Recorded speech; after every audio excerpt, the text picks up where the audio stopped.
Yeah.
Everyone, and welcome to today's meeting of the council.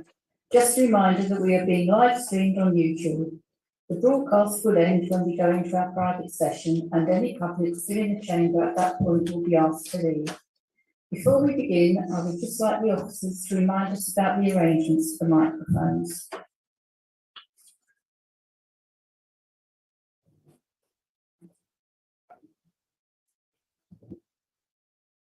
Thank you, Chair. We have, as you can see, the sound engineer providing microphones again today. However, you will have noticed a difference this time. Not everyone has a mic. In addition to what you can see, there are 4 rolling mics which have to be used by anyone wishing to speak who hasn't got a mic in front of them.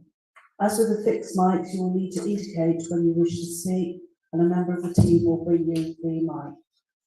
The same rules apply to both kinds of microphone. Please indicate if you wish to speak. If you have a fixed mic, the engineer will switch it on. If not, the radio mic will be brought to you by one of the team. Please speak directly into the mic. They are designed for the speaker to be very close. They do not work if the speaker is some distance away. The chair requests that you do not stand when speaking today so that you can get as close to the mic as possible. Please indicate to the engineer when you have finished speaking if using a fixed mic, and please return the roaming mic to the team when you finish with that. Please don't rustle your papers, as the noise can be picked up by the nearby microphones. Thank you, Chair. Thank you. Moving on to the business before us, this is an extraordinary meeting of the council. We will consider those issues deferred at our September 12th meeting, when we considered only one item, and that was the death of our late Queen. There will also be a report on the senior management structure, which is on the private side. I am happy with the proposed business and intend to take it in the order set out on the agenda. Although at the very end I am going to swap the 2 items so that we take the senior management structure as the last piece of business. First item on the agenda, apologies for our absence. There are quite a few. Want to read, Mary? Yes, Chair. I have apologies from Councillor Hill, Councillor A. Cooper, Councillor D. Drabble, Councillor A. Foster, Councillor M. Foster, Councillor J. Fennell, Councillor B. Lewis, Councillor M. Potts, Councillor A. Powell, Councillor J. Ridgway, Councillor K. Tate, Councillor P. Winby, and Councillor P. Wheelhouse. Thank you, Chair. Thank you. Are there any other apologies? On the seat, Chair. Yes, Kevin's was on there. Oh, he's not. This That's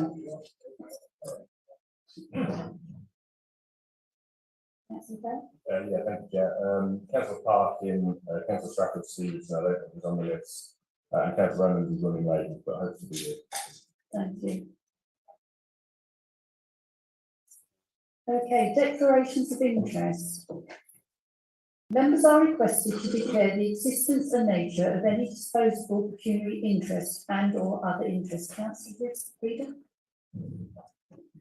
Hi, Jack. Can I declare a non-pecuniary interest in item 12 because I work for Children's Services? I don't obviously need to leave, but I just think it's important to highlight it. Thank you. Councillor Hall?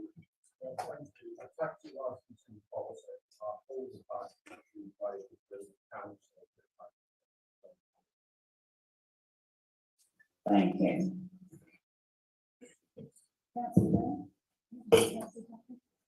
Thank you, Chair. Testing, 1, 2. Just declaring on in the motion put forward by Councillor Windley, I'm the director of the National Board of Football, so declaring an interest on that, so I won't seek and I won't leave the room either.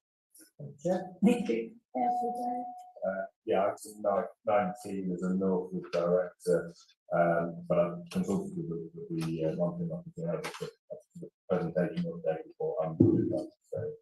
Okay, thank you. I was nothing to finish reading what I was supposed to. I don't think there's any further declarations to be made. We'll move on. Minutes of the last meeting. We now have the minutes of the annual council and the ordinary meeting which followed it. They are both held on Tuesday, the 23rd of May 2022. I would like to take both of them together Are we happy that they are a correct record? Is there a mover? I'm happy to move them. Is there a seconder? Councillor Cupid, thank you. All those in favour?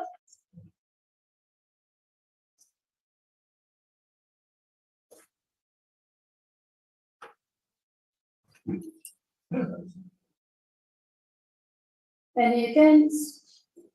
Any abstentions? The motion has been carried, thank you.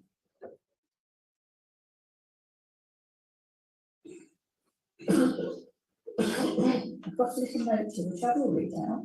Just for clarification, colleagues, this is an extraordinary meeting. We will not take the minutes from our meeting on the 12th of September today. These will be considered at our next scheduled meeting on Monday, the 28th of November. Chair's announcements. We do have a few this time round, which is quite nice. Following on from the tragic death of the late Queen Elizabeth II, I have attended numerous Thanksgiving and civil events across the district and beyond to pay tribute to Her late Majesty's life. On behalf of the Council, I am hoping to hold a memorial service in February and further details will follow. As you all know, Ken Walker, a previous town and district councillor for Bolsover, passed away last August. I personally have not met Ken, but I have heard many good reports about the work he carried out. I am sure there are people here today that would like to pay a tribute to Ken. I will now ask Councillor Thacker to say a few words. Thank you, Chair. Last weekend, the Bolsover Brass Festival was held in Shirebrook. During the festival, people took time to pay tribute to Ken and Frida Walker. It was emotional to hear the applause in respectful remembrance of Ken and Frida. Both had been associated with the festival for almost 16 years. Shirebrook was home to Ken and Frida and the area that Ken represented on Bolsover District Council. The attack on them both in their home was truly shocking and has left a community devastated by Frida's death. And now we have lost Ken. Jean and I had the privilege of knowing Frida and Ken for almost 2 decades. They were a very special part of a close-knit circle of valued friends. It was a time of lots of laughter, even though some of Ken's many jokes could be a little corny, but I found them funny. Ken had a joke for every occasion and was good at putting people at ease. This was a valuable skill when he and Frida served as chair and consort of Bolsover District Council, a role that Ken held over several years, in spite of Frida saying, "Don't come back from group meeting having agreed to another year." Of course, Ken couldn't say no. I, for one, am glad he didn't, because Ken and Frida represented Bolsover brilliantly. Both were there to be ambassadors for their district and serve every single resident with pride. In all the years I knew Ken, he and I only ever mentioned politics once. That's not bad going when we served on the same Strategic Alliance Committee, worked on several steering groups together, and were involved in recruiting senior officers. Even though I was outnumbered politically in our circle of friends, conversations were always about how communities could be best served. With Ken, it was always about putting people first. When Ken finally decided to step down from Bolsover District, the council lost a strong advocate for Shirebrook and the wider area. With Ken's passing, his family has lost a loved one. We have lost a friend, and the community has lost a person that cared about them and who respected him in turn. It is my sincere hope that he is reunited with his greatest love, freedom. Rest in peace, Ken. Councillor Parker?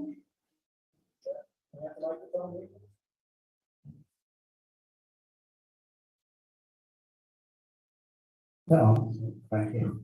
I didn't realise we were doing this, Martin, but I think your words have been brilliant. I knew Ken going back years. I think you were my first union man at Pleasant, funnily enough. And even then, his character were just like, as we all know him, he was just a lovely man. He got down for everybody, and like you say, his jokes weren't great. I can remember that. It were a typical sort of Shirebrook humour, if you like. You either took it or left it. But I think you've summed it up. He got the respect of people at Shirebrook and anywhere that knew him, Langworth and Presley, and such a lovely man. Unfortunately, I never met Pete, I don't think, but Ken were top notch. And again, it's such a sad thing, isn't it? Thank you. Councillor Hughley? I had a lot of personal time with Ben because Ben was very active. That's the climate working to respect it. Went to many of the visits to different local pits throughout Downs with Ben. The one thing that stood out about Ben was the fact that he wasn't held to cause aggravation or anything for the management.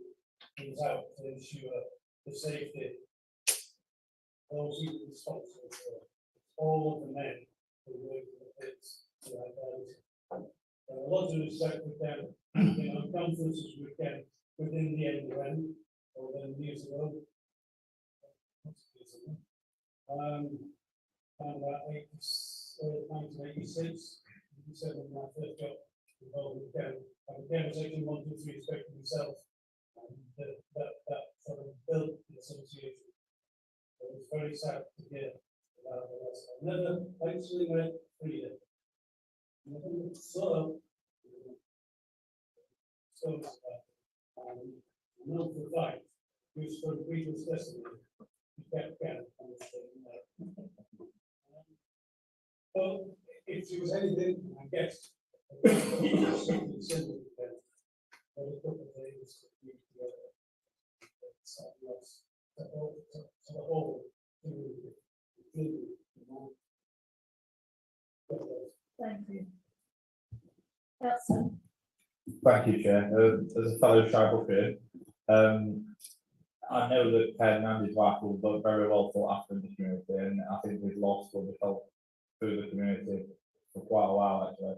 I just want to say, rest in peace, Ken. I think it will be a big loss to Shirebrook. Thank you. Councillor Anthony? Although it will always be with great sadness regarding. Although it will always be with great sadness regarding the terrible circumstances that led to the loss of Ken and his wife Frida, I would like to share some of my apparent memories. They were a truly devoted couple, and it is difficult to think of one without the other. However, today we are sharing our reflections of Ken. I was first introduced to Ken back in 2005 at a civic event. Despite our political differences, we became and remained firm and loyal friends. We visited my home on a number of occasions, sometimes for a meal with a group of friends, and sometimes for a chat and a cup of tea. He was always one of what we refer to as the rusty train gang of past and present chairs. One of his favourite annual events that he attended was Beating the Retreat at Chatsworth. We often travelled to this together, and he was passionate about the event. Unfortunately, due to the COVID restrictions, we haven't seen that much of each other of late, but we did keep in contact by telephone and sending greeting cards to each other. Whilst I was and still am in total shock by lasting memories of Ken, is that he was an out-and-out gentleman, devoted to his wife and always willing to help others, and I will miss him greatly.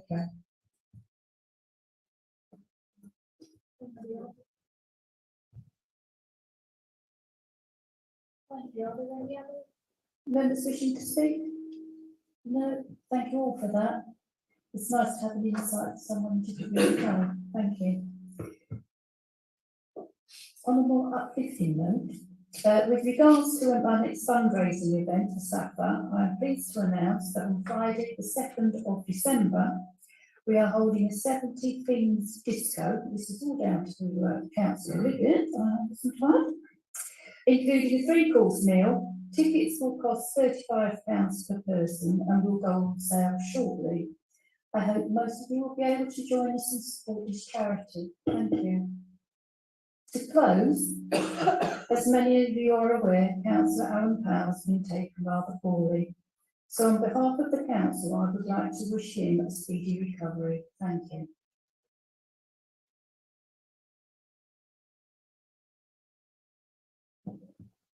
Item 5, leaders' announcements. Thank you, Chair. I want to start by thanking all members and officers for coming together to mourn the loss of the Queen. As many of you will know, there's a huge amount of work to have to pull together in a very quick time frame. But I think everything went very well, and we really enabled residents to pay their respects to the late Queen. And I'm also really grateful to all of our parish and town councils, who I know did lots of work in terms of local proclamations and various different ways, condolences and everything else. So just a big thank you to all of them for that, really.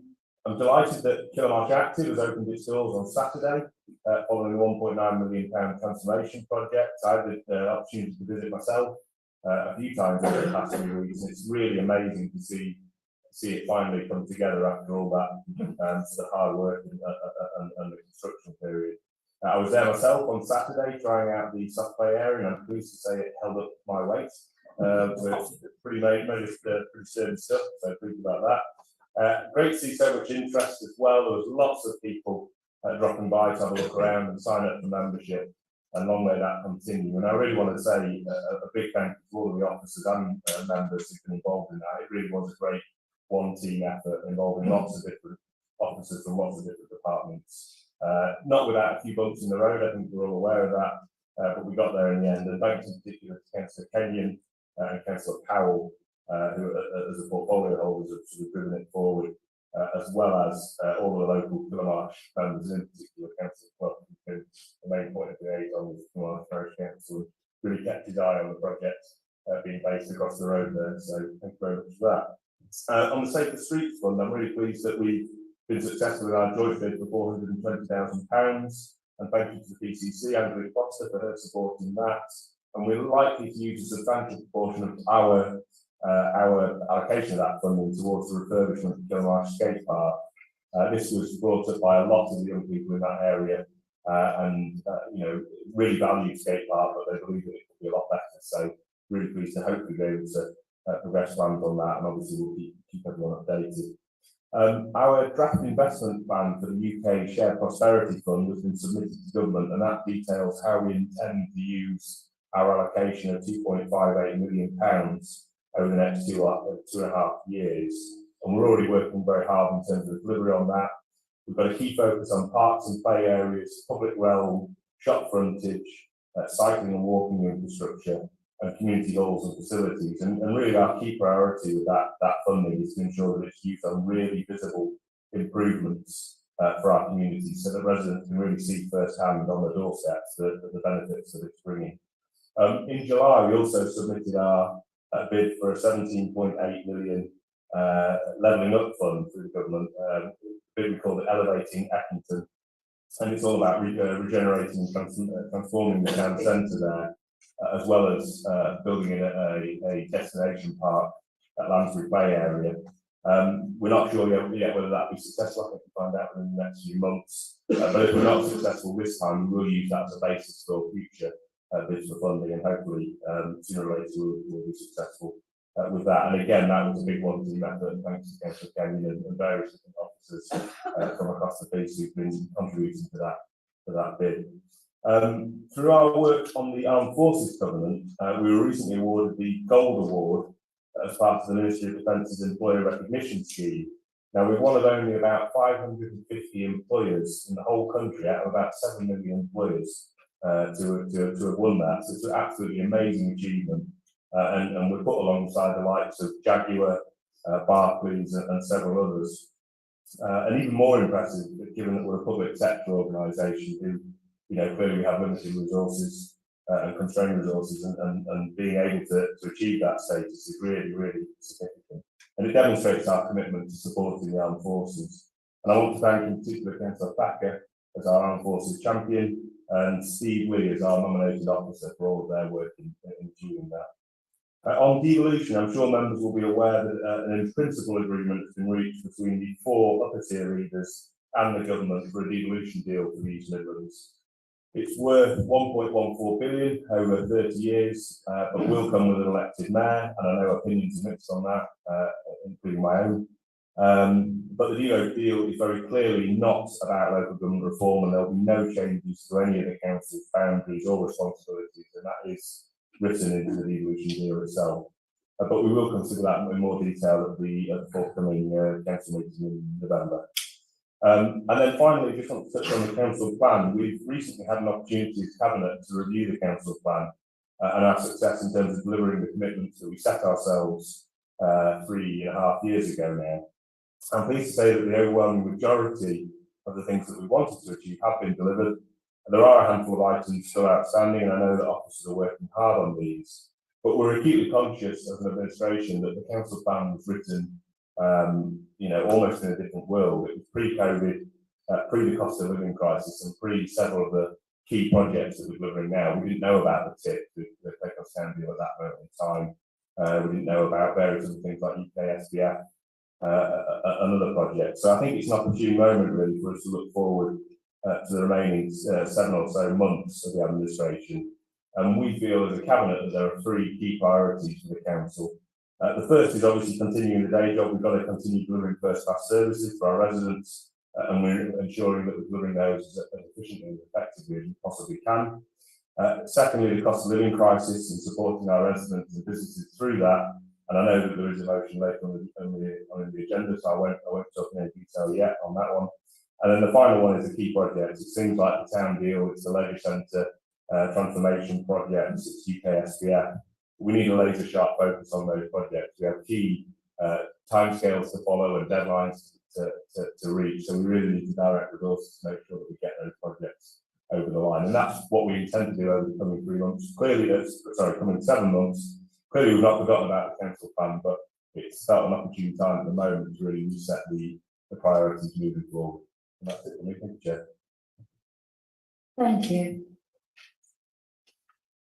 Just to confirm that there are no public questions. Councillor Shipman, did you say something? No. Okay. Keen. Don't throw me off. Just to confirm that there are no questions from the public under item 6, so we'll move straight to questions from members. Under procedural 9.2, as you can see from the agenda, we have 4 of these marked A to D, and I suggest we start with question A. Move to question A from Councillor Ross Shipman to Councillor Rennick in her capacity as portfolio holder for housing and community safety. Councillor Shipman. Thank you, Chair. I will say at this point, since it was published on the agenda, I have had the answer to the question. But if I can just make the point, I don't think it's right that members should have to put questions to council or cabinet members, and then we receive an answer from staff. I think if questions are put to staff, they should be answered at that point instead of now go down the route of bringing it to a cabinet member, which is what's happened in this case. I might as well withdraw my question. So I have had the answer from the staff member in question. If that's all right. Councillor Rennick, do you wish to say anything today? No. Sorry.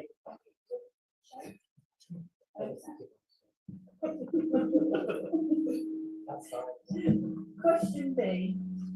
Councillor Gomez-Rainey to Alan, who obviously isn't here today, so it will be now addressed by Councillor Charlotte Cupid.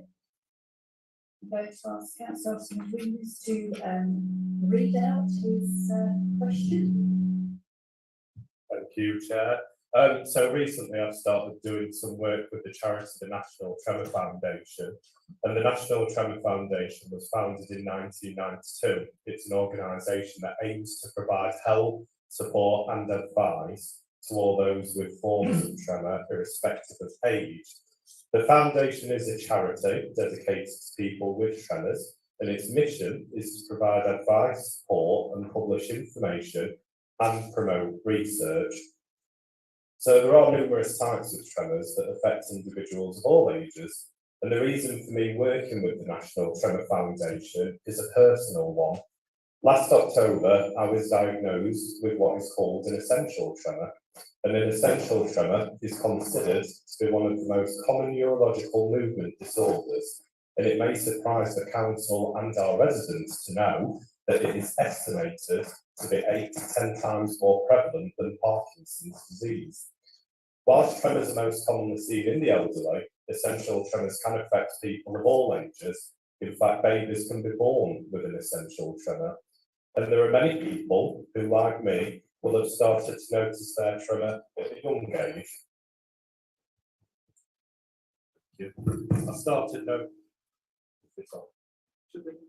I started noticing mine at around the age of 14. So I suffer from a constant tremor in my hands that can vary from day to day.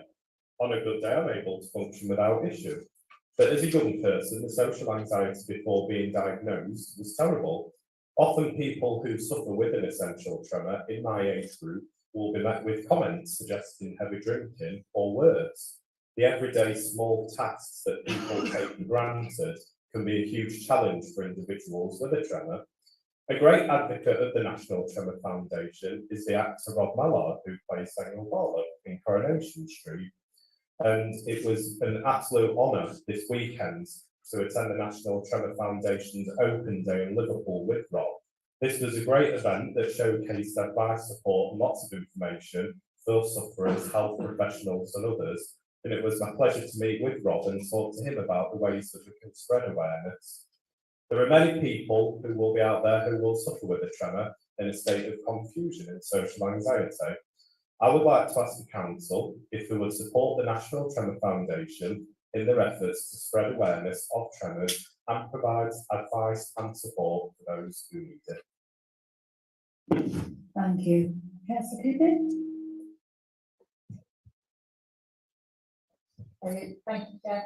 Thank you, Councillor Bernardini, for the question. Obviously, in the absence of Councillor Powell, and I share and send my best wishes for his hopefully speedy recovery. He's asked me to answer this. I think firstly, just to say thank you for your speech and for raising awareness of it. It sounds like quite a brave thing and quite an emotional thing that speech that you made to the chamber today. So I thank you for that. And yeah, I'm happy to commit on behalf of Councillor Powell and the Commons team to perhaps work with you if you're happy to sort of come up with some relevant campaigns in social media to then raise awareness and things on the website, perhaps in the news, etc. To raise awareness. I know also you brought along some information today if any members would like to take any pamphlets back to their parishes or to residents. But yeah, thank you for raising awareness, and yeah, we're happy to work with you to try and raise awareness of this important board as similar figures. Thank you. The question C is from Councillor Joe Birkin to Mark Foster. As we're aware, Mark Foster isn't here, so the Councillor Alex Stell will be taking this one. On June the 6th, Council received an email cancelling the full council meeting, which had been scheduled for August the 3rd. This was the latest in a long line of cancellations in the recent months, and in fact there have been several sort of recently as well of coming fearful meetings. Labour Group is very concerned about the consequent lack of democratic scrutiny of council decisions. We are also concerned that constant cancellations of official meetings is to a perceived lack of accountability from the council and councillors. It denies the opportunity of members of the public to question the council and councillors in situ at these meetings. The specific to council that meeting means that there are only 5 full council meetings scheduled up to the end of the financial year. Will the portfolio owner reassure council and the residents of North East Derbyshire that our concerns will be heeded and that meeting times and dates will continue to be undertaken as per the agreed schedule.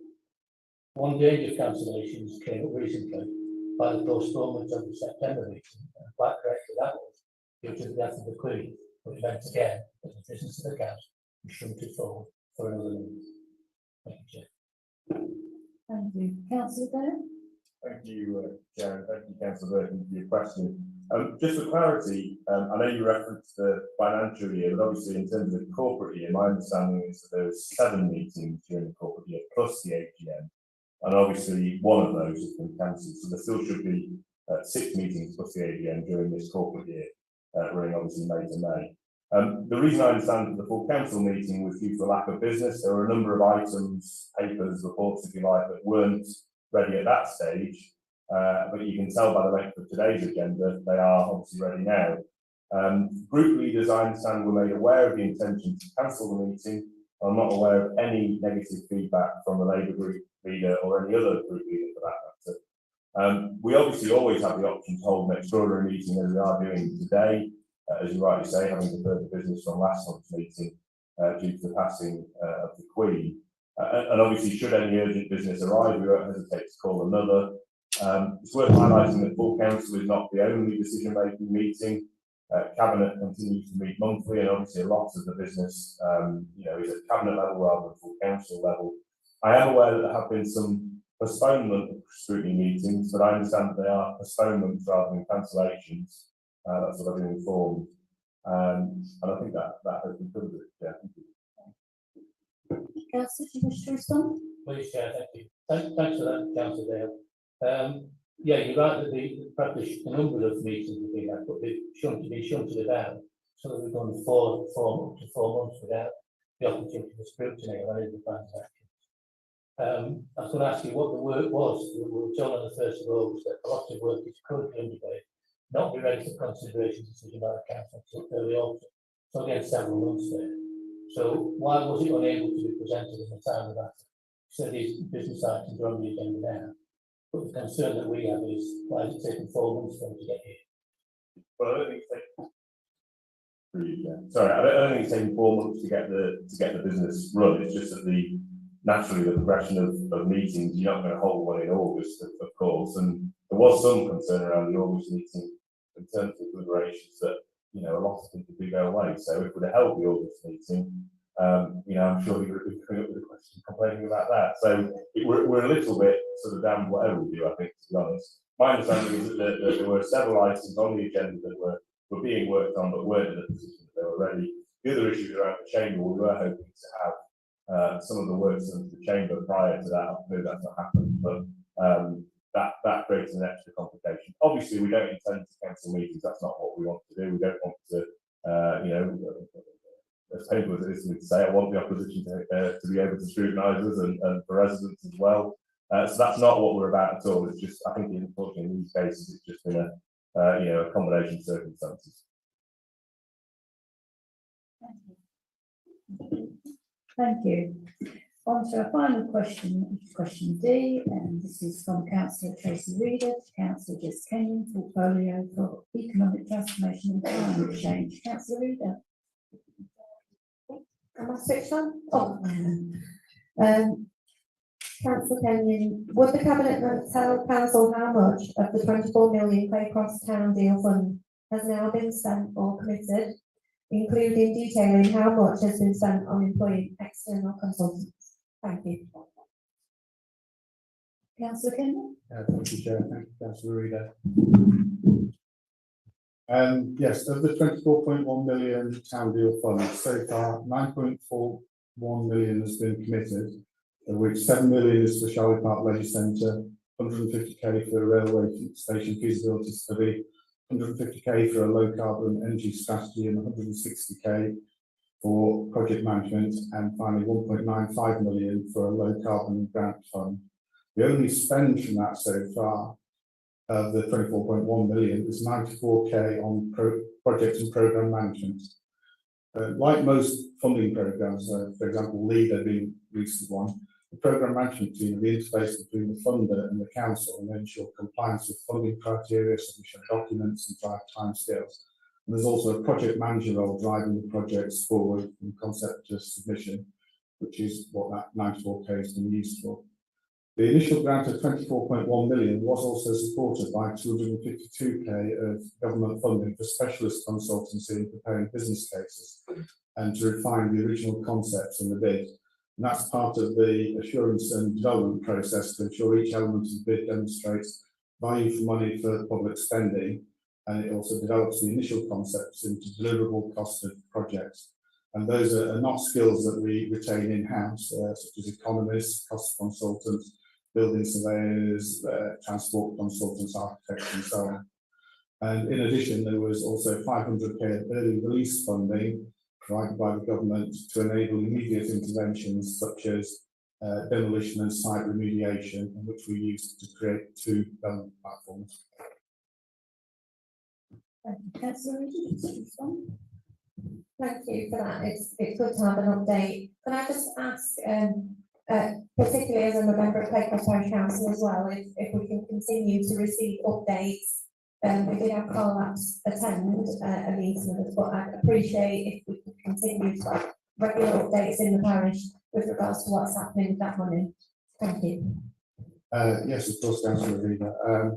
I should also just state that it's actually the Playcross Town Board that are responsible for running the project, and I do believe there are Playcross Parish councillors on that, but I'll see if we can get a more direct report to you as well.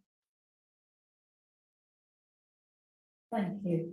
Moving on to item 8, motions from members. We now come to motion 8. There are 3 motions before today's councillors, which are set out on the agenda. Again, they are marked in alphabetical order, so we will begin with motion A.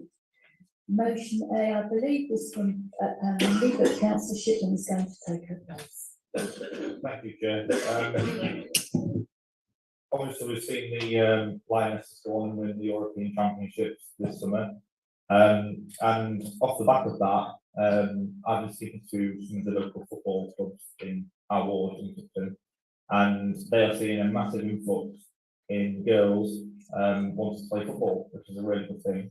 But what they're finding is that the progression is quite difficult. I was speaking to one parent where they send their girl to Sheffield United Football Club, and the disparity in what they have to pay to send the girl football in at Sheffield United is massive. For example, boys that go there don't have to pay anything for kits or like that. Girls that are sent there have to pay £250 a year for their kits and stuff like that. And there's a massive disparity, and it's the same with contracts. Girls are offered contracts at the age of 9 there, and boys are offered contracts at the age of 7, which makes no sense to me. And I think that the district council can do, or hopefully we can put a plan together on how we can support young girls and women to progress in football, and right off the back of the results of the England's female football team have had. I think that'll be a good thing. I was also speaking to one of the football clubs about the difficulties that they're facing in terms of progressing women within their club. And one of the issues is changing rooms, because they obviously have to segregate them at some point due to FA rules. And in Tupton, for example, Tupton Ivanhoes have done an incredible job turning what was some derelict horses along the field, basically, and they've turned it into a fantastic footballing area. And they are wanting changing rooms on there, but there's the difficulty of the whole planning route that they've got to go down to get permanent changing rooms down there. They've got a temporary changing rooms at the minute, but that's something that they wanted to look and do. So we also need to look as a council how we can make use of the planning process and make it easier, if possible, to get those sorts of facilities built, so that again girls have somewhere to change. So yeah, the motion is about promoting young girls and women's football, and hopefully I can support that today. Thank you. Thank you. Councillor Bennett, are you responding to this? Oh, sorry, I do beg your pardon. I need to second it, don't I? Thank you, David. Councillor Gibbons. Thank you, Chair, and thank you, Councillor Chipman, for the motion on behalf of Councillor Winby. To some extent, I am responding on behalf of Councillor Powell, who's looked into this, again, with his sort of leisure portfolio and community sat on. I'd just like to start by sort of mentioning my congratulations to the Lionesses. It was a great match, and I think it was a very positive tournament across the board, which encouraged lots of new fans and hopefully new fans, and also enjoying, sort of getting people into enjoying and hopefully playing football too. I'd like to mention, as is mentioned in the motion from Councillor Winby originally, that sort of our congratulations to Millie Braggs as well, who obviously grew up in Kilmarsh, but also trained and I think also worked at our leisure centres whilst growing up, and I think the new Kilmarsh Sports Centre. As a big sports fan myself, and particularly a football fan, albeit not a good player, I fully appreciate and understand the sentiment behind this motion, and several members of my family and friends play women's football and sort of semi-professionally, or at least for fun, and so I do understand the challenges that sometimes face. I was quite shocked during the Euros to realise that women's football historically didn't have the same recognition or access, and obviously I've seen that through my family, but also I was saddened by some of the stories that came out at Lionesses, and also the effective ban that was on women's football professionally from the 1920s for 50 years. Having said that though, I think that nationally and locally, as you mentioned, Councillor Chipman, that we are progressing in terms of participation in the sport, so obviously we want to support people. I understand from the local FA that the Girls and Ladies League is celebrating its 20th season, has 50 clubs and has seen 25% increase in players just since COVID, and there are now 280 teams across Derbyshire as a whole.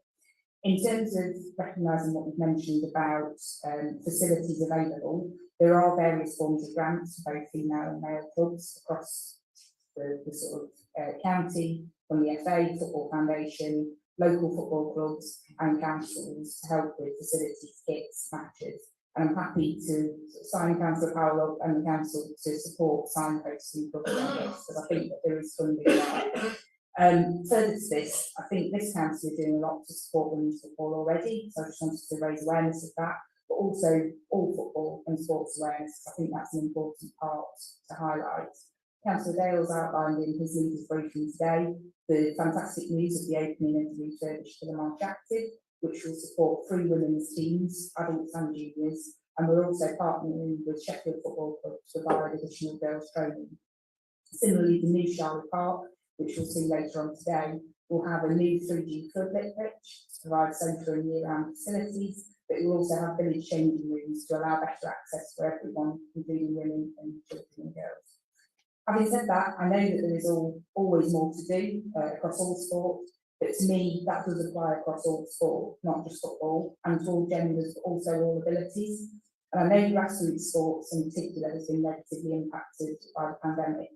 So whilst I completely support the growth of women's football, I also support increased access to men and boys teams as well, and I've been supporting and helping local teams and clubs in across in this regard.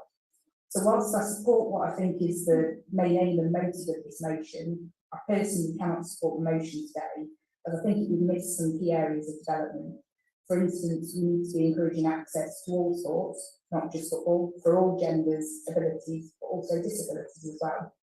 So I think that's what we're aiming and working to do with district leisure centres and sports facilities, and will continue to do. But I do also commit to see how we can support other sports facilities providers, such as parish councils and clubs, and to continue to work with the local FA and the sports organisations. Thank you, Chair. Thank you. Councillor Barker. Yeah, thank you. I think what you said, Charlotte's great. Motion. I think we'll flag up that, and I think you're aware, Matt, that Northumberland Parish Council has been working for the last 2 years with the Derbyshire Ladies and Girls League to establish something in Northumberland on the old Danescourt side. We are quite a way down this road, and we do need the support of the district council for procurement and all that sort of stuff. It is we are quite a long way down the line, Ross, so I don't want to pitch money. But the end user of all that will be the Derbyshire Girls and Ladies League, because at the moment, like you say, they either have to travel to Derby to play or Sheffield. There's no, they haven't got a base in North East or this bit of Derbyshire, not just North Chesterfield and all that area. So they really keen to get on board with us, so we can establish something on that Daycourt, what used to be Daycourt Field. That'll be, they'll have first shout at it, the girls and ladies. It will be designed for them, by them. So that's where we are. I mean, there will be hopefully a spin-off for others, Charlotte, for us, because it's been my ambition for a while to have a decent Northern Field junior league, whether it's girls, junior teams, whether it's girls or boys. So it is, we are well down that line, and obviously I'll fully support. It is a coincidence that you didn't know any about this, but that you put this on the agenda, because it is something that, well, both me, Jane and Jeff are passionate about, that we want to make this happen. Not just for North Enfield, but for North East Derbyshire as a whole. And we're linking it in with Charlie Park, so we don't duplicate stuff, because it's not a million miles away. So hopefully, in 2 or 3 years' time, we'll have achieved all this. And I will support the motion, obviously. Thank you. Councillor Hancock, do you wish to come back?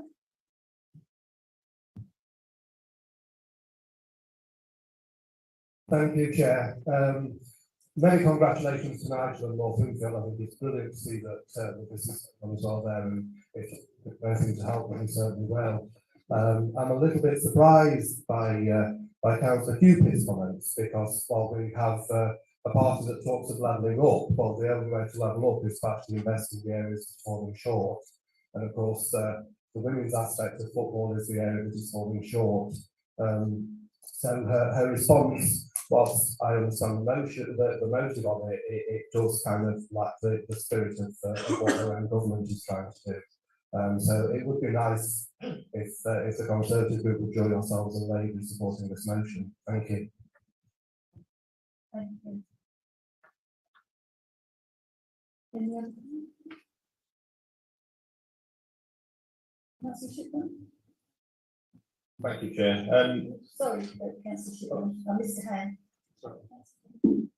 Yes, sorry, I'm not sure Charlotte's response was quite understood, but as Councillor Lark has demonstrated, we've been working on this already, supporting North Enfield in that case, but supporting other councillors. And you know, the problem with the motion is it focuses council's attention on that specific thing, and there are many other sports that we need to support as well. So it's not a case of not supporting the intent or desire to support football. It's about, as a council, we have to take a balanced view of all the various demands on our time, really, and our resources. And this is just too specific. That's the only reason that that I won't be supporting it. Thank you. Councillor Dale, then we'll come to Adam. Thank you. Can you hear me okay? Yeah, thank you. Just to add that, I don't want to put Lee on the spot here, but I think it's broadly known that our leisure service is ambitious and well thought of across the across the sort of stakeholders of the sport organisations. I understand Lee attended a meeting fairly recently in the past few months with the FA to develop an off-the-shelf type approach to changing rooms that would allow for kind of cross-utilisation of the same facility effectively, which I think is really encouraging. And so I just think it demonstrates that the point that Councillor Kenyon made, that we are very much on the, in the game on this. We want to promote and support, but actually I think we all felt that the motion was too limited, and there is more that we can do across the whole boardroom. Thank you, Councillor Shipman. Yeah, I'm also quite surprised by Councillor Hancock says, and I think Councillor Kenyon almost contradicts himself, because he was on one second he was saying we need to focus resources, and then in the next breath it's the motion is too specific. Because it's so broad, you can end up having to put loads of resources in across the board to try and achieve your aims. And I think that this motion focuses, it does focus on one aspect, but there's no reason why no Conservative member across the other side of the room can just amend it sales support if you really want to be that ambitious. But I see not one of you have suggested an amendment to that effect. In fact, you're just trying to pan it for some reasons that I think you've just made up, to be quite honest. And I'd like to have seen some quite positive responses to the motion that could have actually pushed this forward. And instead we've just had a flat no. And I think that that's, you know, quite bad really for the Conservative group just to say no, rather than suggesting any amendments which would have pushed women's sports across the board forward. But I'll be supporting this along with my lady colleagues and independent colleagues. So hopefully it passes. Thank you, Chair. Thank you. We will now move to the vote, and I'd like this to be done by roll call, and the monitoring officer will now conduct the vote.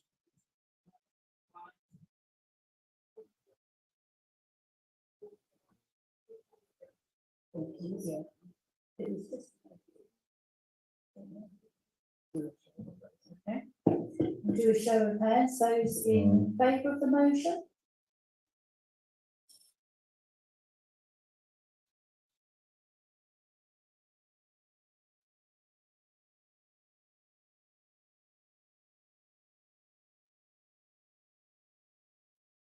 Those against?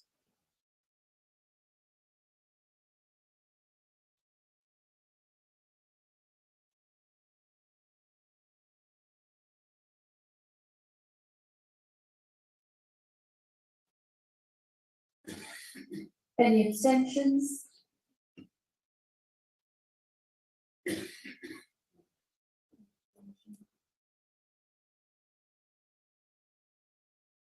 The motion is defeated.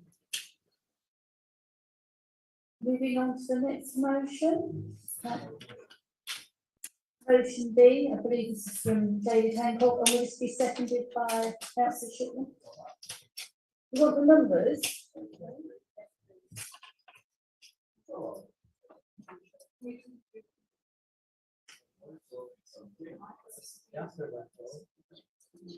There was 16 for, 19 against, and 1 abstention.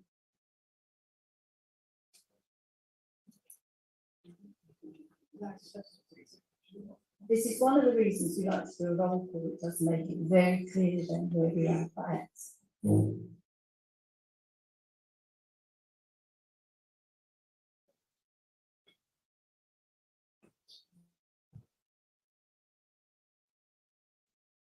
Okay. Councillor Gomez, would you like to say something?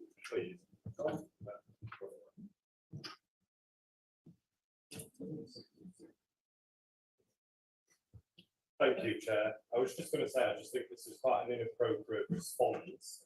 We've just voted, it's been counted. You did say to do a roll call at first, you didn't want it, so accept it.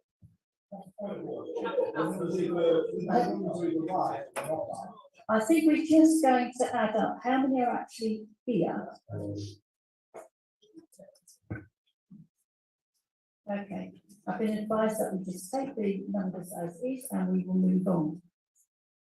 Okay, motion B. Councillor Hancock, I take it that this, and Councillor Shipman, will you be responding for seconding us? Thank you. Councillor Hancock? Thank you, Chair. I think one thing that everybody in this chamber will agree on is that North East Derbyshire has some terrific volunteers, and that's across the whole of the district. The community first responders are a vital part, particularly given the fact that our NHS is still very much under pressure. EMAS as well, the handover times, hospitals are taking far longer than they would like, and again, that's outside of people's control. So the motion is to request that the council consider providing a grant to the North East Derbyshire community first responders who benefit absolutely everybody in this district, and towards the cost of their vehicle upkeep for the year and a kit bag for one of the responders, which was for 9,300. Yes, it's a large amount, but the amount of work that they actually do for the area is incalculable, and that makes a genuine difference to whether we save lives or not. Thank you. Thank you. I do believe, this one, seconder, is that you, Councillor Shipman? Yes. Thank you. I'll reserve my right to speak. Thank you. Responding is councillor Dale.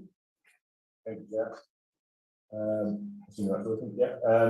I think first thing to say, worth highlighting that we strongly support the work of first responders and absolutely echo Councillor Hancock's point around volunteer organisations generally, but in particular the first responders. There are some members of our group, the Conservative group, who volunteered with them for a number of years.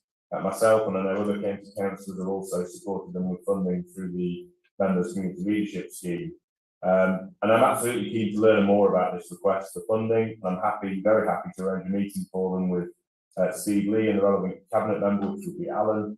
But I think that's the best means of dealing with this request.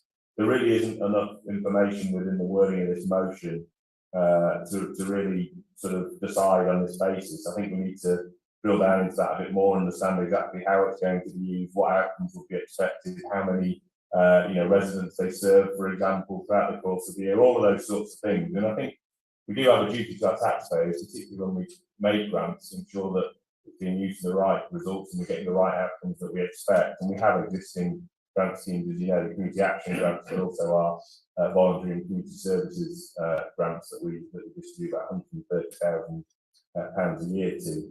And I just feel that the motion, it's a bit of a dangerous precedent for full council to be deciding grant funding requests without really the ability to fully understand how it's going to be used to ask questions of the people seeking the grant. I'd actually ask that the motion be withdrawn on that basis. I think the appropriate way to deal with this is to, through the formal mechanisms, have a meeting with the officers, have a meeting with themselves, talk about it a bit more and get in the skin of it, and then make a decision on that basis. I think that's the appropriate way to deal with this. So yeah, I would ask that it withdrawn. If not, then I think I will vote against, but we will absolutely commit to meeting with the first responders and delve into this a bit more detail. Thank you. Nigel Barker.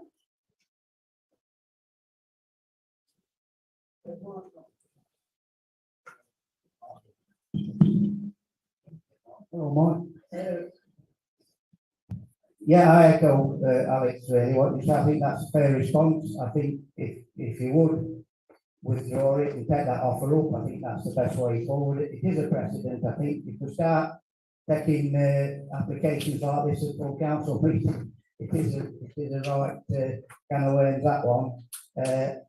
Obviously, we fully support the first responders. They do a great job. Oh, and I meant to say last me best wishes on Alan. I didn't know we were ill, and we do wish you well. Yeah, I think if you don't withdraw it, we're just going to abstain because we don't want to be seen to be against first responders. But in the same breath, there's a process to go through and forms to fill in, and there is money there if you tick all the boxes. So that's where we are on this. So I'd echo that. If you withdraw it and take the offer up to meet with, or the first responders meet up with the cabinet person and Alex, and I think that's fair. Thank you.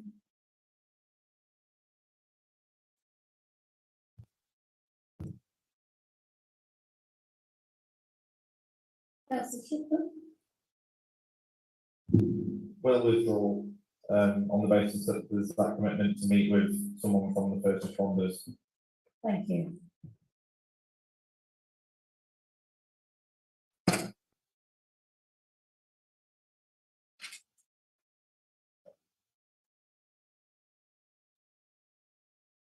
Motion C is from Councillor Lee Hartsell and Nigel Barker.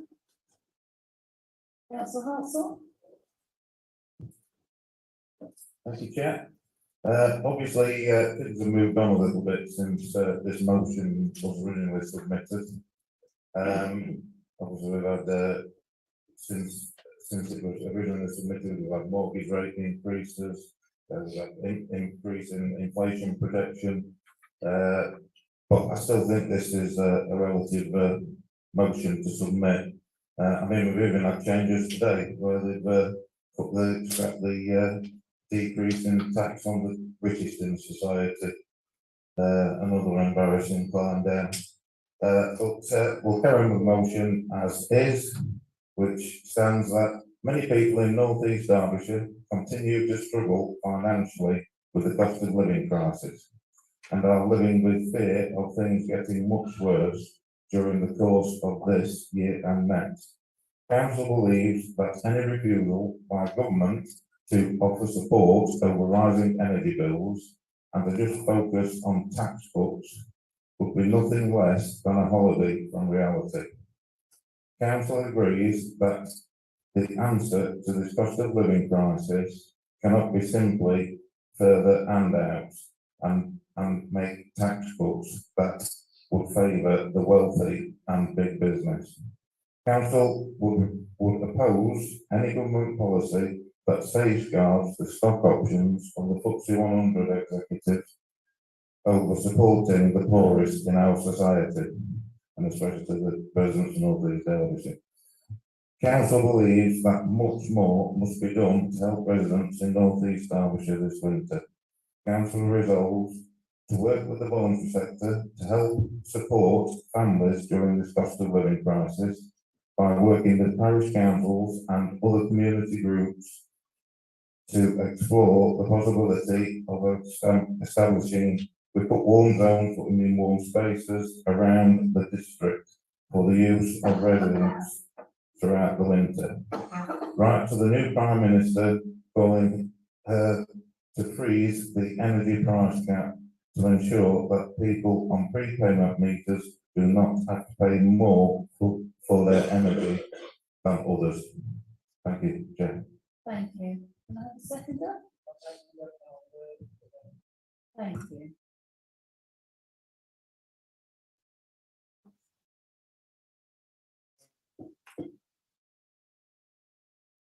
As an authority, we need to acknowledge that people across the district are finding things tough. I was contacted recently by a single parent with 3 children who has £4 to her name to last the whole month. It's not just social deprivation, we also have rural deprivation in North East Derbyshire. More and more do we see families at crisis point. Some aren't on the breadline, they're well below it.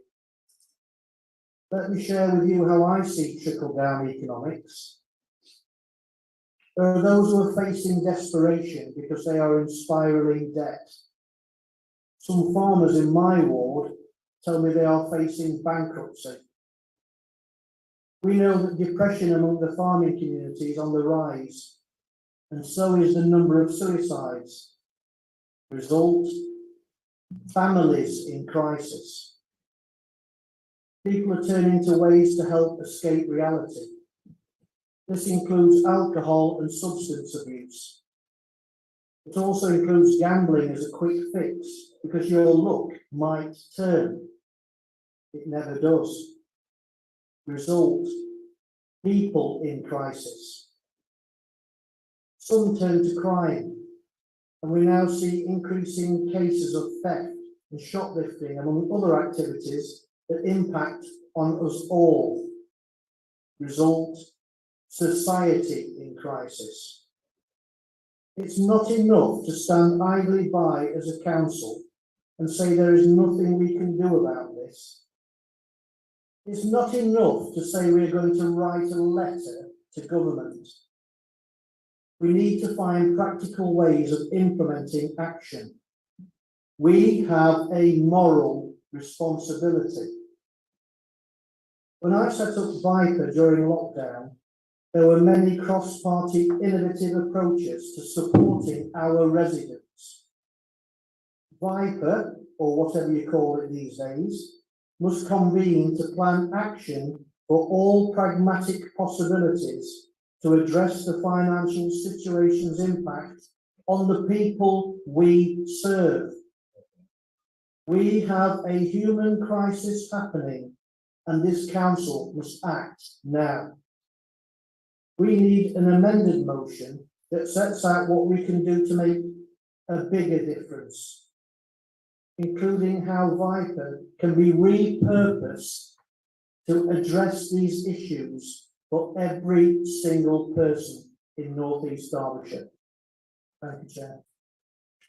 Thank you. Is there another councillor there? Yeah. Is that working? Okay. Yeah, absolutely. Clearly, this is the most pressing issue for pretty much all of our residents. It doesn't affect people in the same way that we've historically thought about deprivation. There are plenty of perceived affluent people who are really struggling at the moment. So I think this really is, cuts right through society, and absolutely there are many residents who are really struggling at the moment. But I think for us there are a few fundamental issues with the motion. For me, the preamble at the beginning is just needlessly political. My view is that the cost of living crisis transcends politics, and at their time of greatest need, I think our residents would rightly expect us to put aside our political differences and work together to deliver for them, exactly as Councillor Thacker has said. The motion is also clearly out of date now in terms of the energy price cap, which I think ought to be reflected in the motion with the government's recent announcements around that. And finally, for us, the motion doesn't go far enough. For a few months now, there's been a huge amount of work going on behind the scenes with senior officers from various different departments and cabinet members, exploring all possible options for how we can support our residents. Now, clearly, given the impact on our own budget and our limited resources to begin with, we're never going to be able to support or to offer financial support on a similar scale to what government is offering. But what we can do now with the price cap is in place is to support residents and businesses with practical advice and solutions to help them keep their energy uses and thereby their bills as low as possible. There is also much more work we can do with our UK SDF funding to ensure it's being used in a way which helps organisations to bring down their energy usage. And following on from the work that we did during COVID to support our most vulnerable residents, there is more that we can do in a targeted way to support them, and that's exactly what we're doing together with our housing partners at Ricknold. And importantly, we need to ensure that we are mitigating against the impact on our own budget as a council, so that we can continue to deliver much needed and relied upon services for our residents. And therefore, I'd like to propose an amendment. There is a paper version which I'll ask Alan or Asher if you could distribute round, and Chair, with your permission, if we could adjourn maybe for a few minutes to allow members to read through it. Essentially, the key changes are to amend and depoliticise the preamble for the reasons that I've outlined. A few slight tweaks to the 3 original resolutions, and then the addition of several other resolutions which are taken from our action plan, which are all by all means not comprehensive at all. There are lots of other things that we're doing, but those are some of the key points that we wanted to pull out. And the final resolution, I think, plays into exactly what Councillor Thacker is talking about. There's an opportunity there to constantly review our approach and to be pragmatic and to seek different members' views there. So I'll make the commitment. The wording of the motion is there, but we will ensure that the issue of cost of living is brought to a vital meeting very soon. I think there's one being arranged at the moment anyway. So we will certainly make it faster. We want other views. These are just a few of the things that we've been working on so far. I'm sure there is always more we can do, and we're absolutely open to working on a cross-party basis to deliver that. But that's how we would like to amend the vote. Yes. Oh, no. Do you want to just leave? Is that okay? Yeah. Yeah. We'll carry on the meeting now. I'll say I'll see you. I'll say that.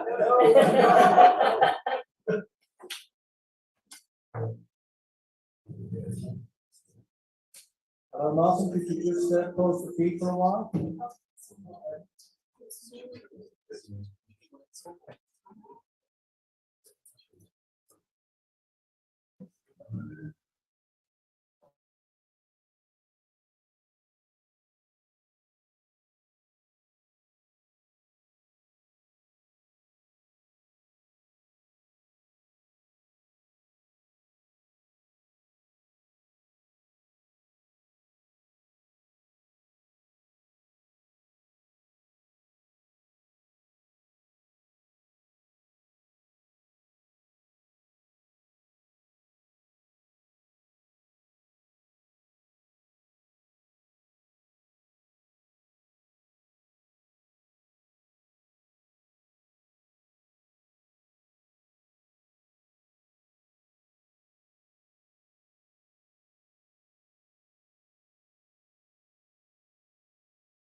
back, everybody, and before we move into the motion, I just want to make quite clear the vote that's been asked to be recounted.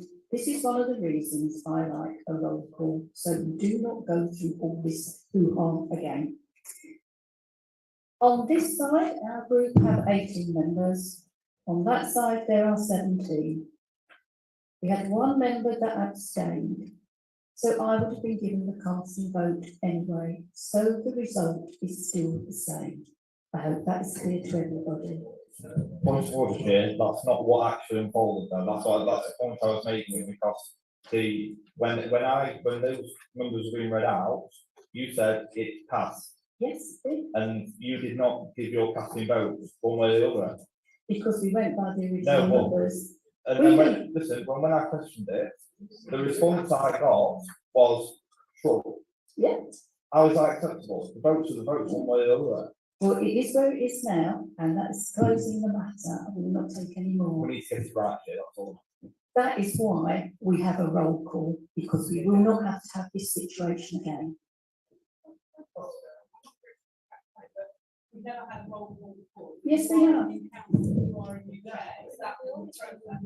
We have had it before. You asked for a recorded vote, that's what we asked for before. Yeah, there's a difference between a roll call and a recorded vote. A recorded vote records it for the minutes, the roll call is just another way of counting the vote. Thank you. Right, let's put that to bed. Now, we have an amendment before you, which I believe has now got a slight change. Thank you, Chair. In the spirit of the words that I actually talked about in my comments on this, I did seek to have an additional part which is about Viper. So I'm suggesting a slight amendment to 15.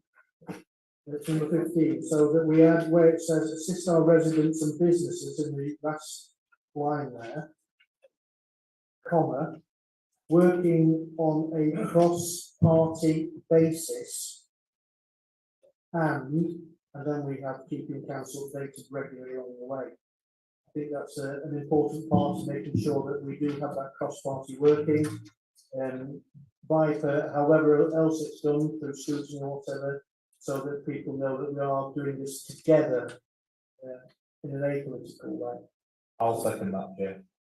Thank you, Councillor Shipman. I'm happy to accept the amendment, yeah. Councillor Kenny, do you wish to speak? We're speaking on the amendment to the motion, yeah. I suppose the amendment to the amendment. Just to formally second the amendment to this point and reserve the right to speak. Councillor Barker. Thank you. Yeah, after our lengthy meeting in that covered over, we've decided we can't. This is still political, Alex. It's no matter how we look at it. There's a lot of words in there. I think we accept the sentiment about working together and ensuring the council can do all it can. And I think what Councillor Thatcher said was spot on. That we can play politics with this, backwards and forwards if we like, but it doesn't achieve anything. It don't make a difference to people's lives. That's what we're here for, and if we can do that, and we don't need to have a resolution or a motion to do that. I think we're all grown up, we know how to, what we need to do. I think on the back page, there's a lot of good stuff in there, you know, about what the council is already doing and what we can do, but even in your preamble, if you like, there's still some politics in that. So, we can't support this as it's written down, so if you go to a vote, I don't know whether we do a roll call or a what's it, we'll ask for a recorded vote, just to be sure. It's getting exciting. But that's where we are, and I know you've done a lot of work in putting that motion together and try to be sort of conciliatory and all that sort of stuff. So I'm more than happy to work with the Viper group, whatever we call it, to try and make things happen in North East Derbyshire as best we can with the officers and resources that we've got, because obviously it is a massive thing, and I think Martin sort of expressed that really well about it's a cycle of decline. If we're not careful, people are going to end up taking the large and all sorts of stuff, but we don't want that. So we can't support this motion as it stands, but we're prepared to wait going forward. Councillor Hancock?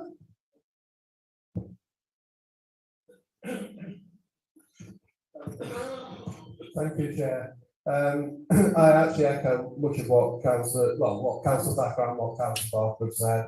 I think the particular line we have an issue with is support the new Prime Minister's energy price cap, which we feel doesn't go anywhere near far enough. So that particular bit we would actually ask to be struck from this to support it. One thing which was said prior to the adjournment, which causes, I think, concern probably to most of us. I think most of us sit on parish councils. It's all right saying we're doing this in the background, but the parish councils are actually working right now, and they're setting things in place right now. They don't need stuff going on behind those doors. They need to know straight away. So it's important that any work here is shared straight away, so that we can work together. There's no point duplicating things, because that'll leave people falling through the cracks, and we need to get these things right and moving there. So I mean, the Lib Dem group approves of this in principle, but not the politicising of it, whichever way it goes. That's just trouble. We need to actually get our fingers out and pull together and actually make a difference to people, but work together at all levels of local government, not being stuck behind those doors, because we're all doing things, and we want to make sure that it's hitting as many people as possible. Thank you. Councillor Barry?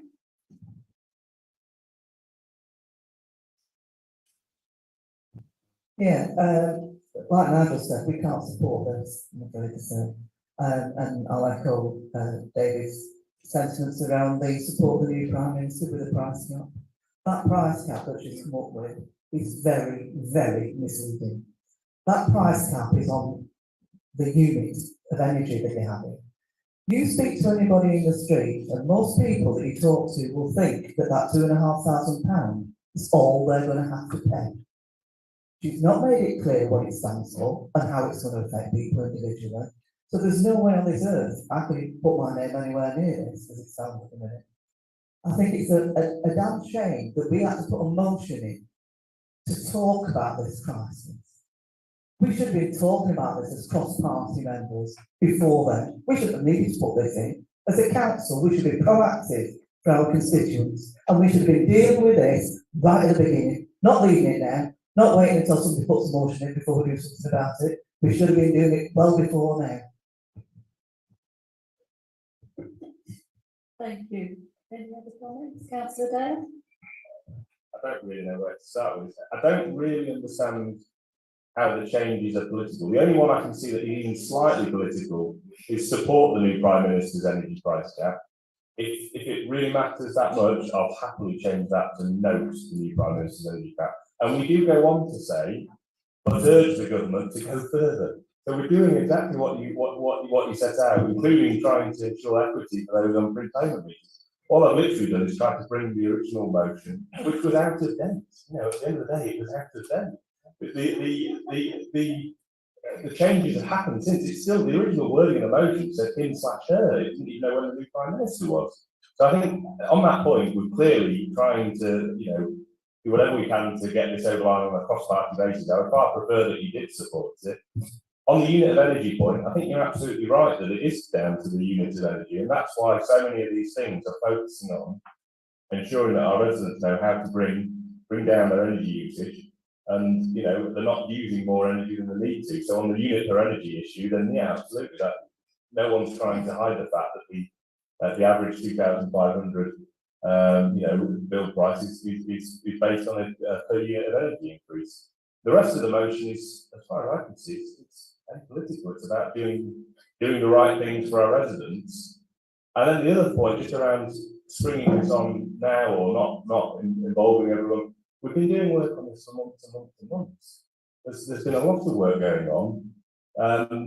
It's not as though we're just completely forgotten about it. You put the motion forward. We were always intending announce a series of measures anyway, so it's no different to that. I don't really understand the problems with it, to be honest. I'd just rather everyone just got behind it and supported it, because there are some good things in there. I think you all agree there are some good things in there. We can absolutely build on it, and I would hope that we would, you know, with input of all councillors. So yeah, I'd like you all to support it. Councillor Cornwall? Thank you. We'd just like to point out that we actually brought this motion before any of the changes that your government made. It wasn't through any fault of anybody else's that this motion wasn't able to be talked about at the beginning of September. Okay? Since then, your government has made some substantial changes that have caused our finances of this company to go into spiral. One of those things that they suggested, as Councillor Barry has said, is that we all believed that we were going to have a gas bill of only £2,500. And as we are now all coming out of grieving for Her Majesty, we're all beginning to realise the reality of what that policy was. We cannot support this motion. We'll talk about, obviously, you've made a suggestion of changing it, but you said this wasn't, you couldn't support our motion because it wasn't political. And if you read your motion, it is highly political. For instance, the Shared Prosperity Fund. My understanding of the Shared Prosperity Fund is it's partly about us coming out of the EU and what money we weren't going to get from the EU, what money we were going to get from the EU. The Shared Prosperity Fund is also part of the Levelling Up project. But my understanding of the Shared Prosperity Fund, it is less money than we usually get as a district, and it has to be spent on more things. Therefore, this is a very political motion, and I want to draw everyone's attention to the fact that this district is going to get less money and we'll have to do more things with it. But of course, your motion isn't political, is it? So I can't mention that. I'm assuming we're going to have an amendment to this motion that Councillor Thacker has made about the Viper meeting. We do have to work together. We might disagree with each other fundamentally, but we all have at heart this district. I must insist that we amend this motion, include the Viper, so that we can all work together to help this community. I'm going out there as an individual district councillor, arranging to meet my library, to talk to my library in Homewood about how we can help people go through this crisis. It would be easier if I felt that the county council was on my side and helping to increase the hours of our library to make sure people have a warm hub to go to during this crisis that your government has been a big part in making. I've got Councillor Bergen and Councillor Rennie and Councillor Shipman. Thank you, Chair. I think it's a bit disappointing, Councillor, there. We're talking about working together and maybe setting up a Viper. We had the opportunity, I would suggest, given the time when our original motion was put in, to maybe get together with Nigel, do some discussions, rather than just giving us 10 minutes, takes you 5 minutes to read this, literally read, look at it, not understand it, in a side room at the corner there. Following up on James point, Councillor Barry's pointed out, most people believe that all they're going to pay is £2,500.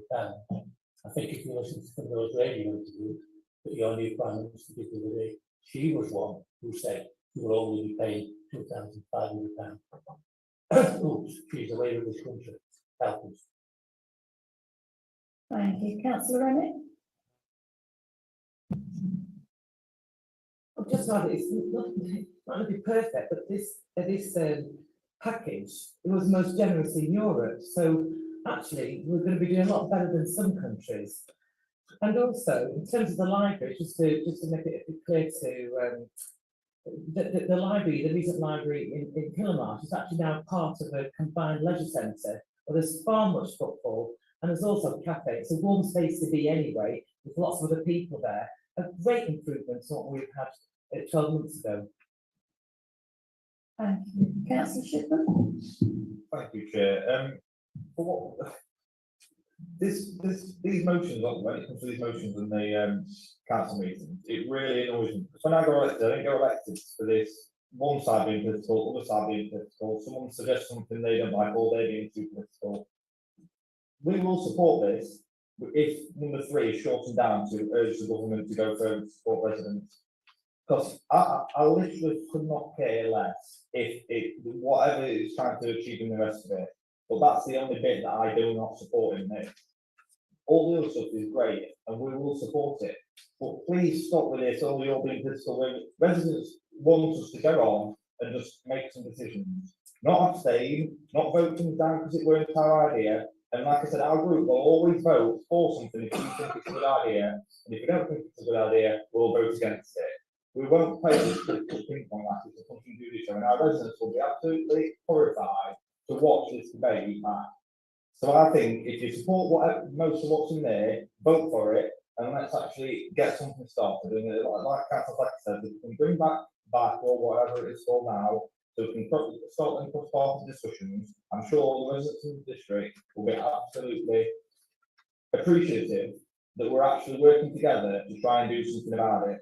So I think it's like being in a nursery sometimes, yeah. Councillor Dale. Just to come back on that very specific point, I've already said more than happy to change the word support to notes. In drafting the amendment, I was acutely conscious and asked Sarah probably on a number of occasions, how do I not negate the motion? And the reason that sort of sentence is still in there, although I've reworded it, is because I think to remove the reference to the energy price cap, I believe would negate the motion. But if you want to change it to note the new energy price cap, but urge the government, I'm more than happy with that, and that's taking a neutral position on it. I don't mind.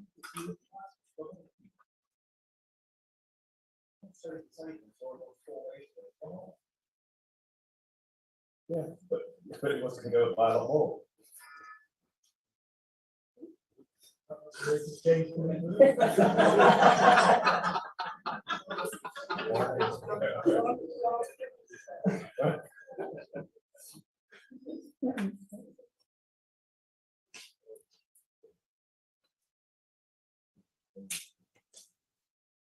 Councillor Brennan. Slightly. Thank you. Are we amending point 3 or not? Sorry, just to be clear. Are you happy to amend it to note the energy price cap? I'll happily propose that.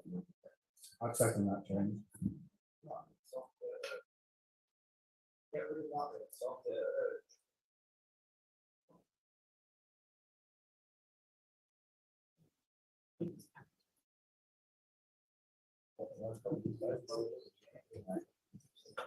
We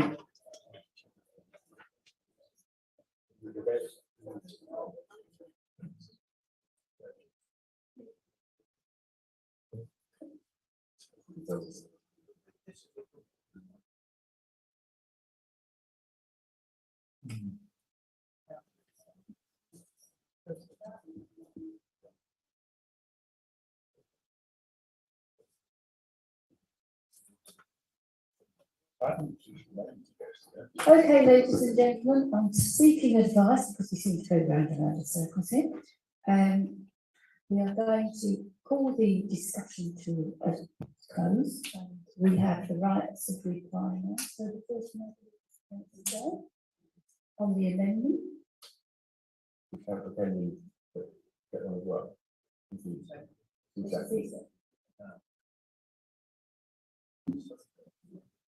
He's already spoken. I didn't speak. I asked the question because I didn't know where we were at in the process.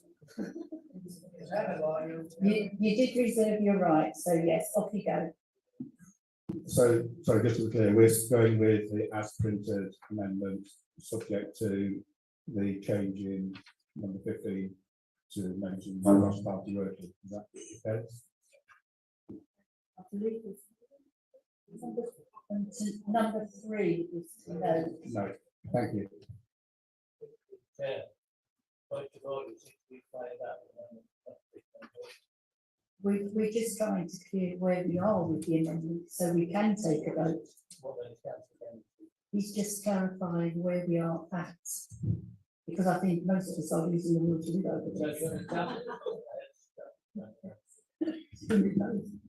Right, so I'm talking on the amendment as modified in number 3 to say note the Prime Minister's energy price cap and to say working on a cross-party basis in certain point 50. Thank you. Yes, so very happy to support this amendment and also very happy to hear Councillor Shipman's words actually about also supporting it. It has become far too political. It's very unhelpful. Residents would indeed be upset with us to be wasting time on that. That's one reason for amending it in the first place, in fact, is to focus it on the issues facing our residents and what we can do about them. I would just say on the price cap, I think a flat cap would be a bizarre thing to introduce, not least from a climate point of view, actually, which I know is dear to many of our hearts. The idea that you can use as much as you want and not pay more than £2,500 would be shocking. So a unit cap has always been the case. I think that's the same pretty much across the planet as well, where they've introduced these things. I'd also say in terms of to this point, people being able to communicate with the administration about ideas for this. Our mailboxes are always open to anybody, or our phones if people want to call us and suggest things and say, what are you doing about this? And bend out here, and have you thought about this? Absolutely. I've heard various things from local climate groups, but that's the extent of what I've heard, really, in terms of, are you doing this, are you doing that? And that's been very welcome.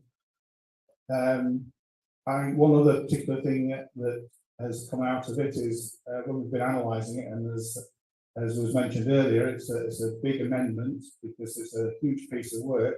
And one of the things we identified is that our residents are very much not equal, even within our council housing. And we've done many thousands of external wall installations now on our houses. And one of the targets that we are going to focus on is people who haven't had that yet, of which I think there are 600 or so that will be done in the next year or two, and another 200 or 300 won't. So focusing attention on those people in particular, because they will have a much harder job than somebody who's had a well-insulated house.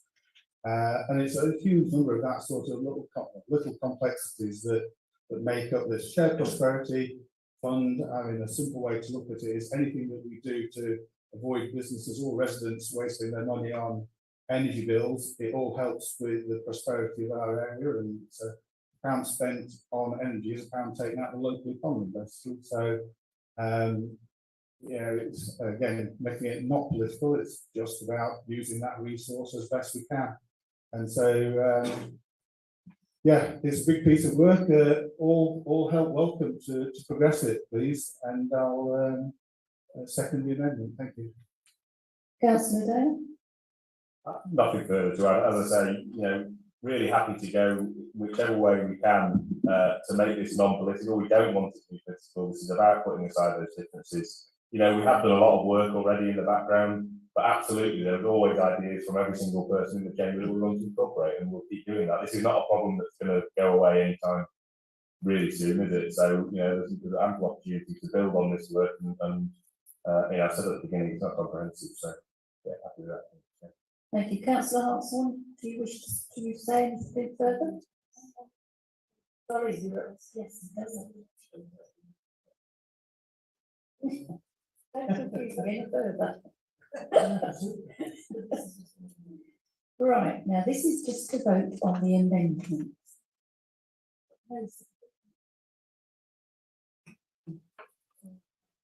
Okay, so Councillor Barker did mention a roll call or a recorded vote. Do you wish a recorded vote on the amendment? Thank goodness, sir.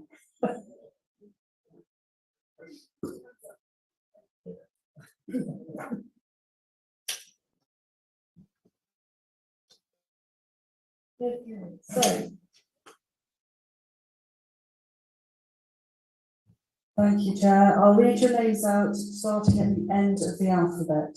Please could you tell me if you're voting for, against, or abstaining? Councillor P. Wright. For. Councillor B. Wright. Yeah. Councillor Welton. For. Councillor Thacker. For. Councillor Shipman. For. Councillor Ruff. For. Councillor Rouse.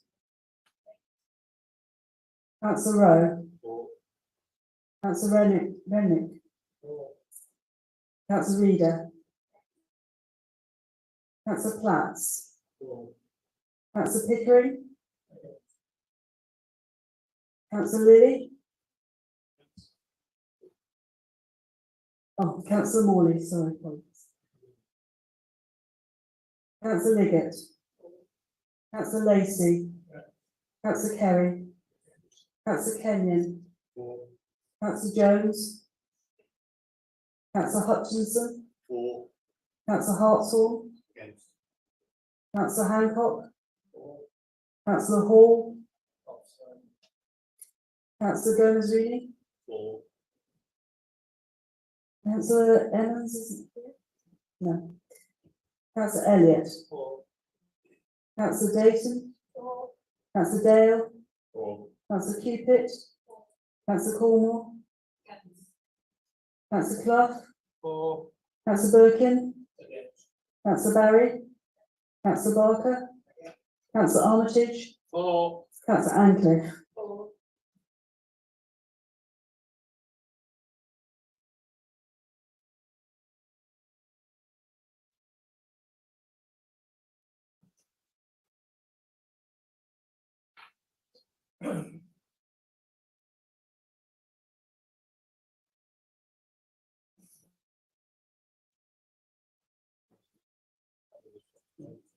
So, the amendments.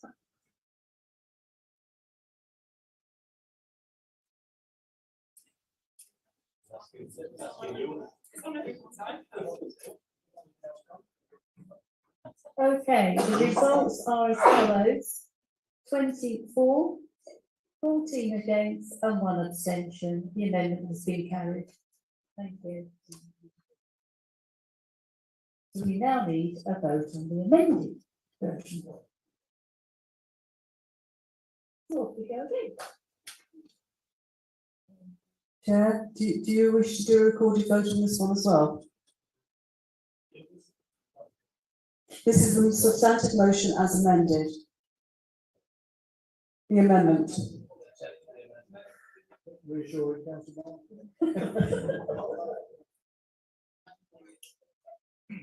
Do you want a recorded vote or shall I just do a roll call? Councillor P. Wright. Councillor B. Wright. Councillor Welton. Councillor Backer. Councillor Shipman. Councillor Ruff. Councillor Rouse. Councillor Rowe. Councillor Renwick. Councillor Reader. Councillor Platts. Councillor Pickering.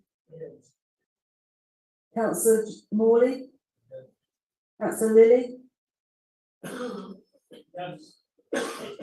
Councillor Liggett. Councillor Lacey. Councillor Kerry. Councillor Kenyon. Councillor Jones. Councillor Hutchinson. Councillor Hartsall. Councillor Hancock. Councillor Hall. Councillor Gomez-Reedy. Councillor Elliott. Councillor Dayton.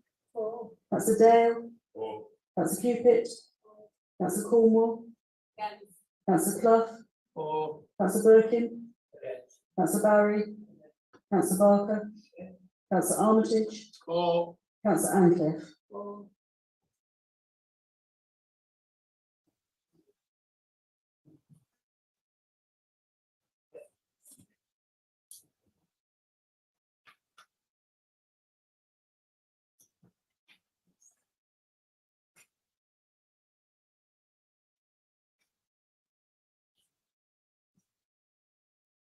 So as you're all aware, it's exactly the same numbers, 24, 14 against, 1 abstention. It's carried. Thank you all very much.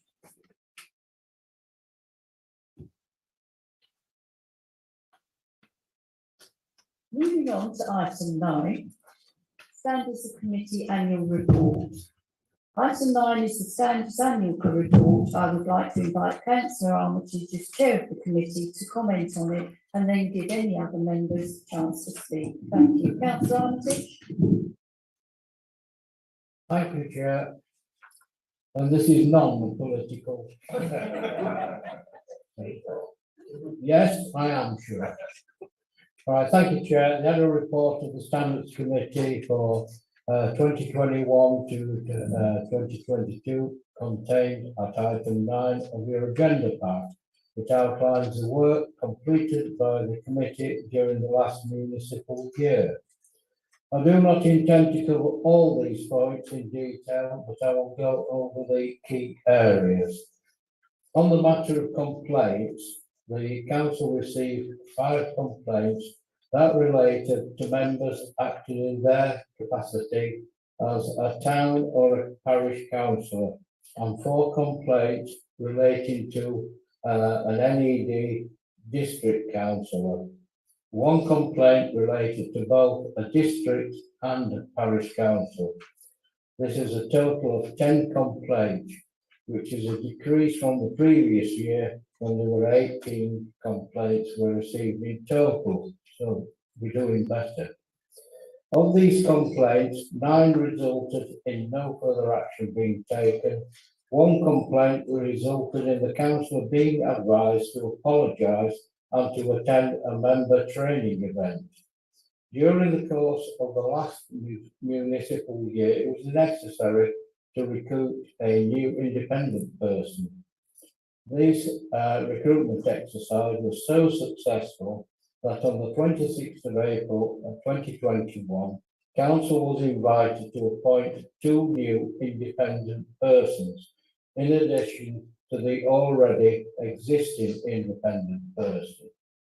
Details of the Council's 3 independent persons are contained within the report at section 5.2. At the 30th of June 2021 meeting of the Standards Committee, a new code of conduct for councillors was considered and later approved at the 12th of July 2021 meeting of the Council. Standards Committee considered that training should be undertaken on the new code of conduct, and a number of training events were held for both district and parish councillors towards the end of 2021. And that concludes. Are there any questions? Non-political, please. Thank you, Chair. I'll try to make mine non-political, but I thought everybody in this room was an adult. It's all political. If it's not political, then when is your leader, Mrs. Truth, going to invite Keir Starmer to talk about whatever? It's all political. Let's not forget that. However nice we're going to be, nicey. It's all political. It's your side, our side. Goodness me. Anyway, Councillor Armitage, I'm concerned a little bit at the complaints that you reported, paragraph 4.1. We concluded that of the 10 that were made, 1 complaint resulted in the councillor being advised to apologise and to attend a member training event. I've searched through all the paperwork. I can't find any report as to whether that councillor, whoever it was, did take that advice and apologise and did indeed attend a member training event. Can someone point out to me, in case I missed it, my glasses again, if it is, where would it be recorded? Where would it be shown? As to whether that happened or not? And did it happen? Can someone tell me that? And where could I have found it for myself?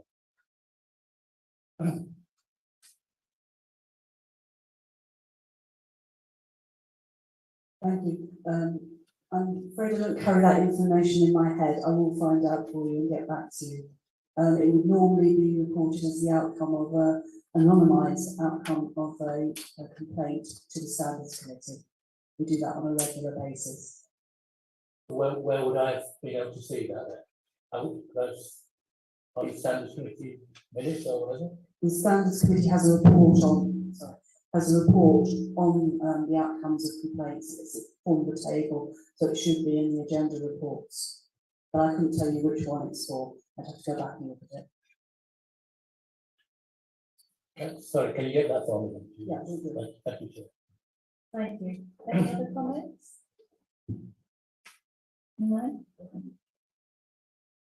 Councillor Shipman? Thank you, Chair. Just on the point that Sarah's just raised there about it's all anonymised. So if one of these members sat in this room is abusive to a member of public or racist, whatever they might be, the reports that we have within this council are all anonymised and we don't know who that person is. Or, you know, we could have done anything. We don't know what it is, do we? So they could have, are we really saying that that's anonymised forevermore and only Sarah knows or whoever it might be? I apologise, I slightly misled you. It's where they haven't been to a hearing, it will be anonymised. So where somebody's not found to a breach or wasn't while they were council or whatever. I'm not sure if this one is anonymised. I'll have to go back to it and have a look. Yes, and then councillor. And the other point is that there's been reports in the press recently about certain councillors that have felt bullied, intimidated into voting certain ways within this council. I raised this issue with managing director and Sarah about some investigation or something that's happening to that, because I raised this all the other day. If I was to be bullying or intimidating one of the councillors outside of my group, I'm sure council officers would have something to say about it, and Sanders Committee would have something to say about it. Whereas in this case, it's been tossed out as some kind of internal party tiff. But as we've seen since 2019, 6 councillors have left the Conservative group for a variety of reasons, and I know from speaking to some of them, majority of those are because of the same thing. And I think there's a real problem that these things are not addressed. And if there's no official complaints to it, I'd argue that that might be a case of those certain councils are afraid of going down the official route and reporting this sort of behaviour. And I think that there is clearly a problem that many councillors, more than 10% of the whole council, leave in one group. And I don't think it's right that you can just toss it off with some kind of internal party tip. I think there's a real problem within this council that needs addressing. Thank you, Chair. On the particular issue you raise, please remember the Localism Act and the complaints relates to councillors when they're acting as councillors. It does not cover them in their party group meetings. And that is a matter of law. So I'm sorry, Sarah, but when the allegations are that councillors are being bullied for council reasons and that intimidation is happening so that people vote in a certain way, I'm sorry, but that is a council issue. You can't just say that that's not a council issue when it's affecting votes in this council chamber. Localism Act and the system only affects councillors when they're acting as councillors. And secondly, it's a complaints-led system, so I can't do anything until I have a complaint. It does not affect you in your private lives, and that probably means when you're in your group. And as I say, that's a matter of law. I would say too, I'd add to that, that if any person has that sort of complaint, they have the proper channels to take it to, and this isn't probably the place to discuss it. That's a very personal thing for them to do. Yes, Barry.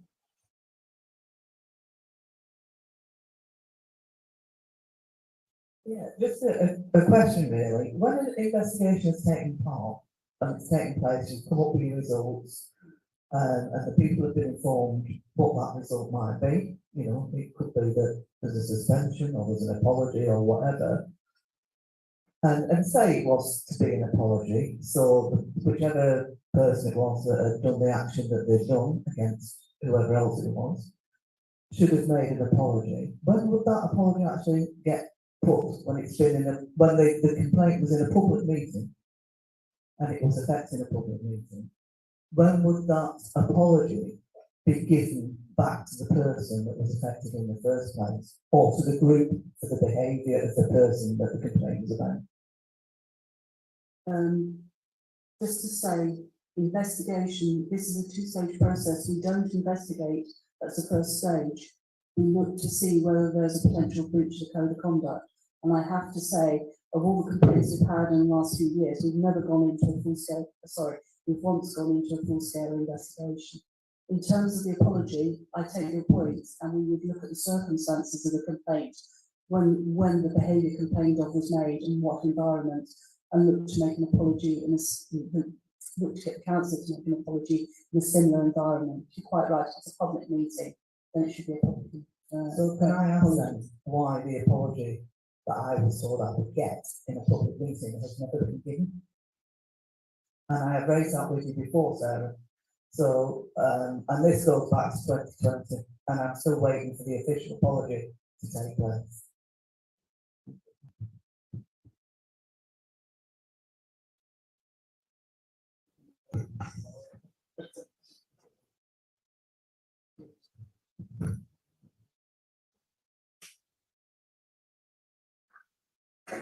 Okay. That's all right. Yes. Okay. Okay, thank you.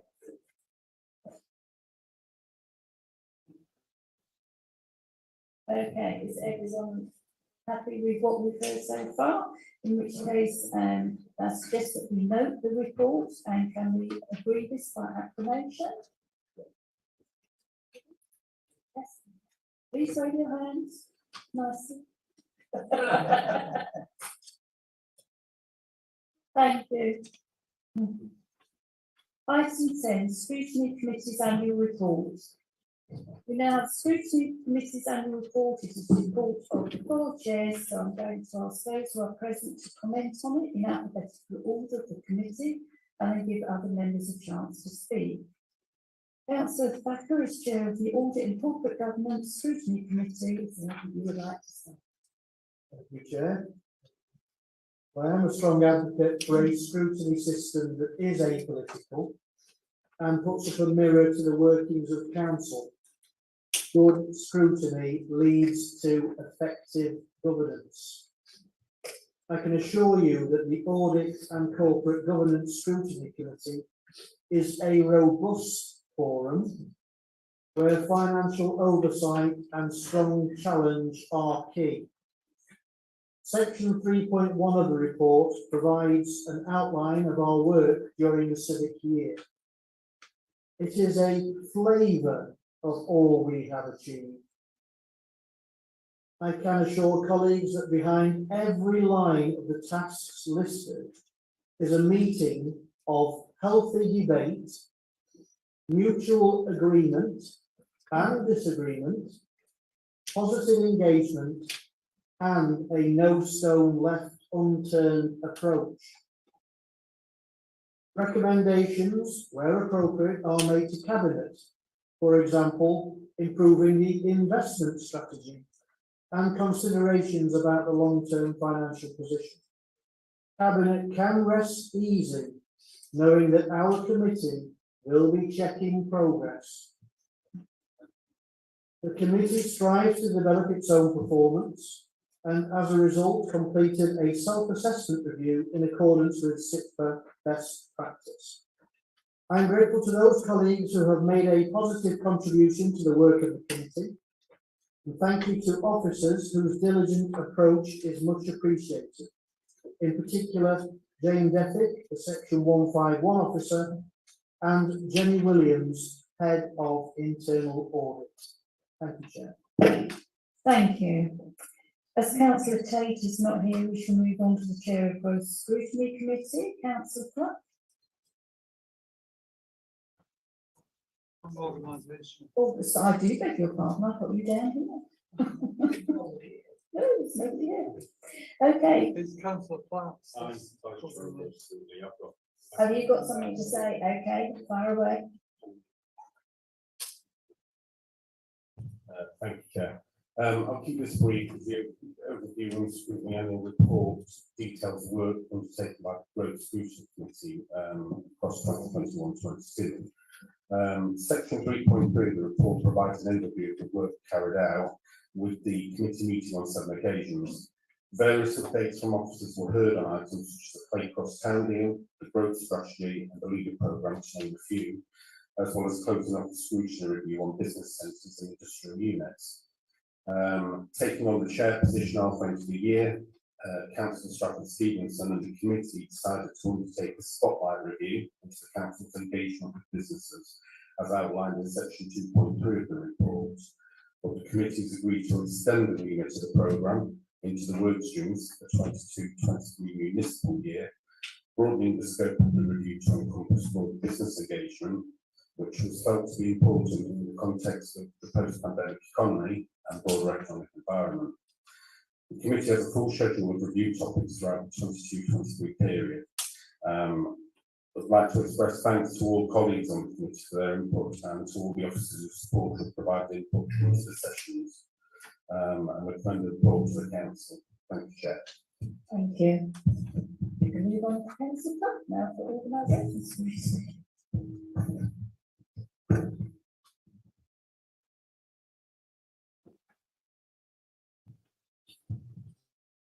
Thank you, Chair. My report's a little bit larger than the last two. As detailed at 2.4 of the annual report, our main review for 21-22 was focused on the ICT and transformation.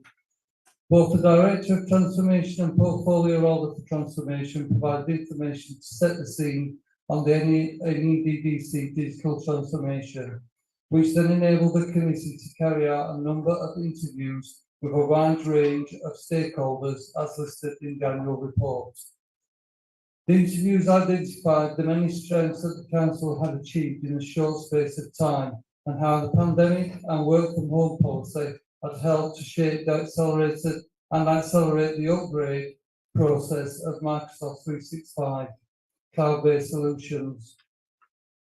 The outcome of the process helped pave the way for a committee report to present 4 recommendations, which I understand have now been with the Cabinet. Questions were also raised in relation to the members' IT and the future focus. However, a management review was already underway, so this did not form part of the main report. In relation to other areas, item 3.4 provides further information on the work carried out through the committee, which included the annual report on human resources and organisation development, with continual updates provided by Sarah Gordon on various employee-related areas, as detailed in the scrutiny annual report. The progress review of the transformation programme raised further questions around digital skills during the pandemic and how the council had ensured that all residents were served equally, especially where ICT may be a barrier. The committee received very clear information that the council has and will continue to provide communication through many different channels, and help assistance would remain part of this. The Managing Director of Rigdon Homes presented the committee with a detailed breakdown of their operations and provided information on the many different areas of work they undertake, some being very important and applied outside the normal delivery of housing services, a more personal touch that greatly helped our residents. The main committee focus for the coming year will be on planning enforcement and how various departments work together to deliver this important council role. I would like to take this opportunity to thank the committee members, the officers and all stakeholders who attended the meetings for their time and dedication to the council. Thank you, Chair. Thank you. Is there any questions by any of the members? Thank you. Can I ask someone to move it? Thank you, Chair. Can I move that the report be noted? Thank you. And second? Happy to second, Chair. Thank you. So the report has been duly noted. Everyone's happy with that? Thank you.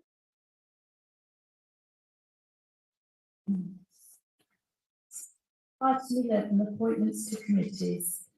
Would like the monitoring officer to explain this report to us. That's okay, thank you, Chair. The report before you contains a recommendation to make a swap on the Standards Committee. It is a result of the wish of the Labour Group to change their representation. In addition, the Vice Chair of Community Scrutiny Committee has resigned, and therefore nominations for the Vice Chair role are sought. Thank you, Chair. Thank you. That's it there? Thank you, Jack. Can I propose Councillor Heather Liggett for the role of Vice Chair? Thank you. I'd like to second that. Any other comment? No? I know, what are you doing? I didn't move. It's not going to be the same. Really?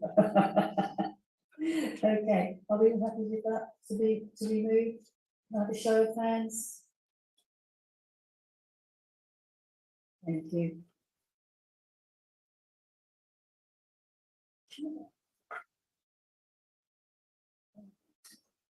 Item 12, local office offer for children in care and care leavers. The local office for children in care and care leavers, this is the report of the leader of the council, so I would like Councillor Dale to speak on it and to explain we are being asked to approve today. Thank you, Chair. Members will be aware that I think quite a few years ago we implemented the 100% discount on council tax for Derbyshire care leavers. That is care leavers who have been placed by Derbyshire as the placing authority, if you like.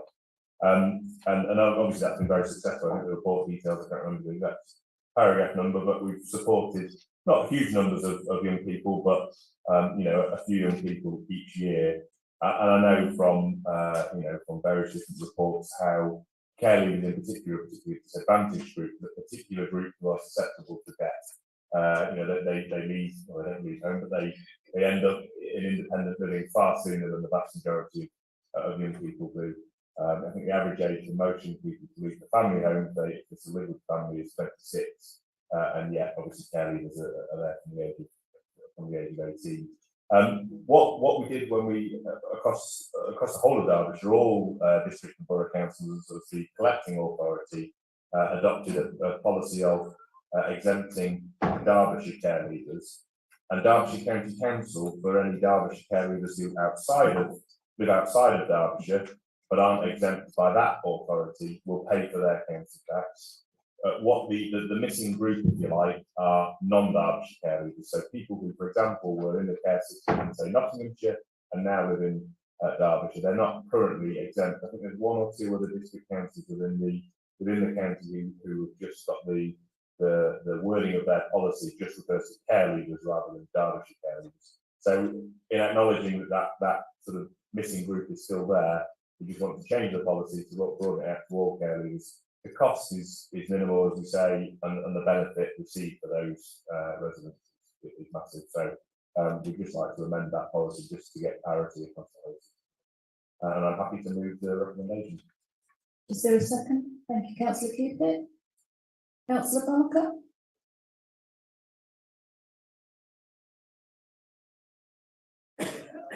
Fully support that, Alex. It's a really positive thing. I had a bit of involvement when I was county councillor Taylor and that house up there, and I know that like you said, when they come out of care, it's massive, and a lot of things can go wrong and do go wrong in that period. So the more that we can help them people, the better. And I fully support the recommendations and that bit you said about the Derbyshire as well. Thank you. Councillor Hancock and Councillor Shipman.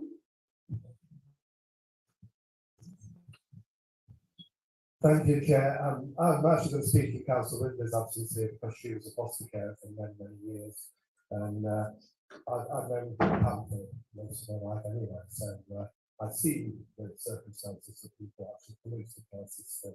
And quite literally, they are not through any fault of the foster carers, it's because the system doesn't allow them to keep in post 18 and still carry on caring for young people. So they really are turned out and they have to find their feet very, very quickly. So fully support this motion. It's something that's desperate. You know? I think, well, definitely we should be supporting it across the board anyway. Thank you.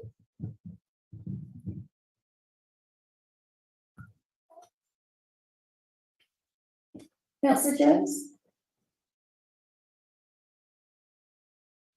I'm just interested to know what about young people that have been brought up in this area, going to care, because there's no beds available, they get put out of county. So they could go anywhere in the country, really. I know this from the work I need to do, and I know this is a fact. So they get there and they get established there, make friends there, and then they want to live there, then have we got no responsibility to them if they're not getting their tax paid? Do you understand that? Yeah. Councillor?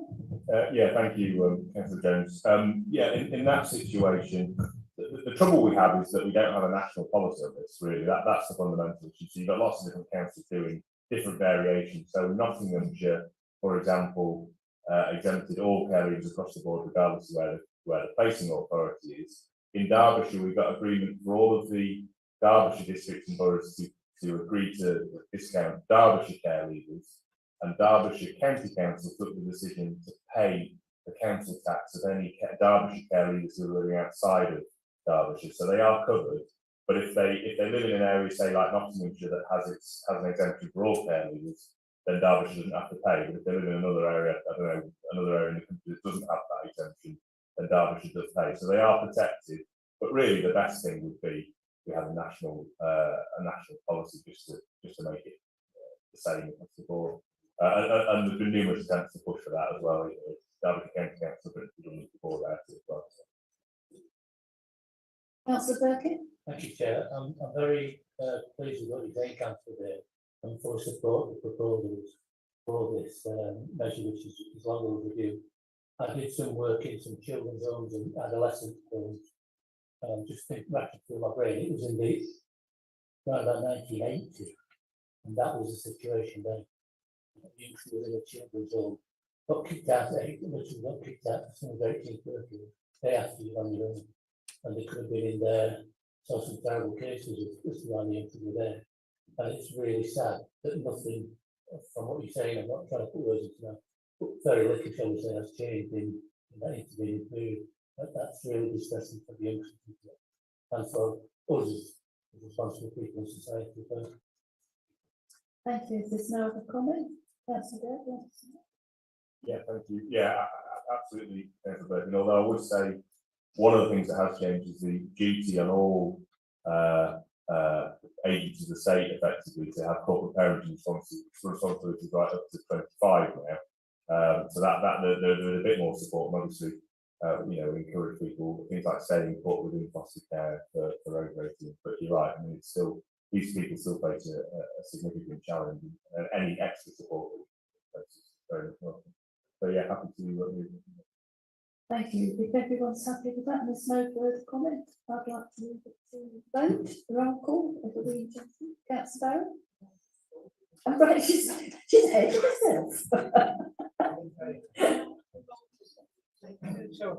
Do you want to roll call or show of hands? I think we're show of hands and everybody. I think we're all in favour of this. I'd like to hope nobody else would be. Item 13, request for a community governance review for Stonebroom. This is a request for the community governance review for Stonebroom. I would like the monitoring officer to now go through it before asking the leader of the council to speak. We knew as the protocol we hold of council. Thank you, Chair. I've provided a report update for you. You should each have a copy on your desk. This includes the petition itself and maps details, as well as a proposed timetable for the review to complete it in time for the elections in May 2023.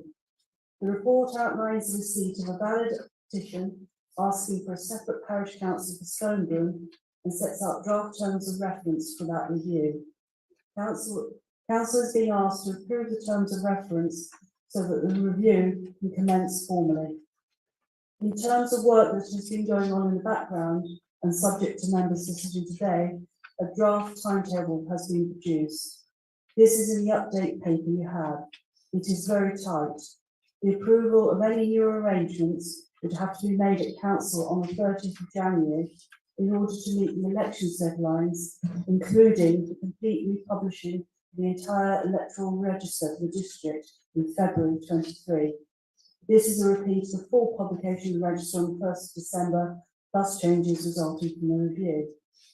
It also requires a lot of extra work from a number of officers to meet very tight deadlines. Were there to be a new parish council, for example, the section 151 and finance would have to, and revenues would have to separate out the concept. The review will not necessarily result in what the petitioners are asking for. Council can decide on the basis of consultation evidence received that the current arrangements are appropriate and make no change. The recommendations are on page 38, and I would ask that the timetable and the update is included in the recommendations rather than as it currently being excluded. This could be by amending the recommendation to say included instead of exclude the timetable. I'll also change the date of publication at the end of the terms of reference. Thank you, Chair. Thank you. Councillor Bear? Thank you, Chair. Nothing really further to add, obviously, we want to comment on the eventual outcome of this, and I'm sure as part of the process, all the relevant factors will be taken into account. But yeah, we'd be happy to amend as per what Sarah has outlined to include the timetable. Thank you. Are there any comments from members on? Oh, sorry, I do get. Second it, thank you. Councillor Hancock?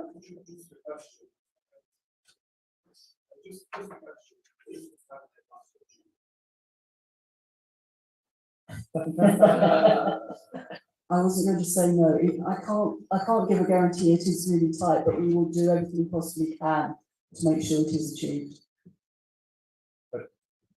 Just based on what you just said there, then. So if we get to May and the timetable's not achieved, does that mean that Shirland and Hyam Parish Council, if it did pass, Shirland and Hyam Parish Council would have to go up for re-election, and then Stonebrook Parish Council would then have to go up for re-election, even though they've just been elected in May?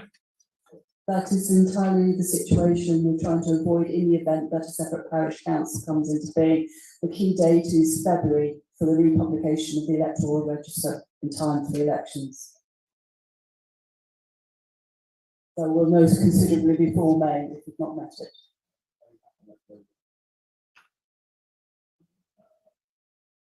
No, even as returning officer, I don't have power to delay such elections.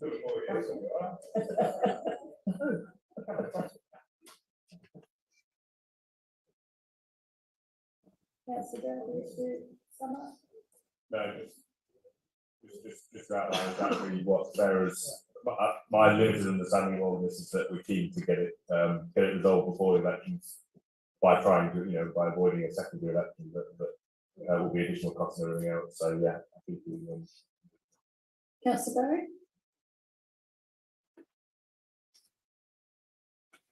It's about the cost of this that I'm a bit concerned about, because obviously looking at the paper, the sale costings down at the moment, so we don't even know roughly what we're looking at for doing this. So can we as a council afford to do this? Is that money that's going to be wasted that could be used on another one? I don't know, it just, just asking.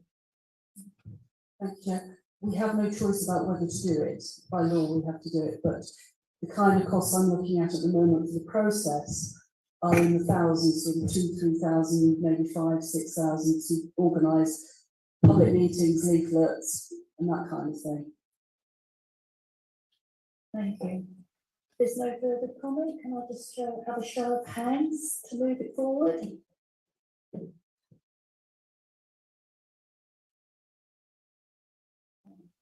Thank you very much. Item 14, the adoption of the revised taxi licensing policy. Councillor Liggett, as chair of the licensing committee, is there anything you would like to say on the report? Yes, I was going to go through this, but maybe I ought to make it a bit briefer now. Basically, the council has responsibility for licensing the hackney carriages and private hire trade within North East Derbyshire. And as part of these responsibilities, the council prepares and publishes a set of taxi licensing policies. These policies set out the standards expected of our taxi trade. The current policies were published in 2018 and are reviewed every 3 years. The last review was at the end of 2021. Officers conducted a review and presented an updated set of policies to the licensing committee. The updated policies incorporated both locally identified improvements and the national standards set by the Department of Transport in their recently published statutory taxi and private hire vehicle standards. The policies were published for public consultation and the final set of draft policies were presented back to the licensing committee. The committee felt these changes increase the safety of the residents of North East Derbyshire. The main changes to be introduced are an increase in the frequency of checks for taxi drivers, the introduction of new checks for vehicle licence holders. The policy will introduce more frequent criminal records checks, more frequent safeguarding training, more frequent disability awareness training, and more frequent medical checks for our taxi drivers. In addition to this, the policy will also the introduction of criminal record checks for vehicle licence holders. Members felt strongly that North East Derbyshire should play their part in raising the standards for taxi licensing across the country, across the county and the country. And as a result, the General Licence Committee moved a recommendation that policies be presented to the Council for adoption. Personally, I think it's been a very sound, thorough piece of work, and I'm very happy to go with Office recommendation and propose the policy in front of you.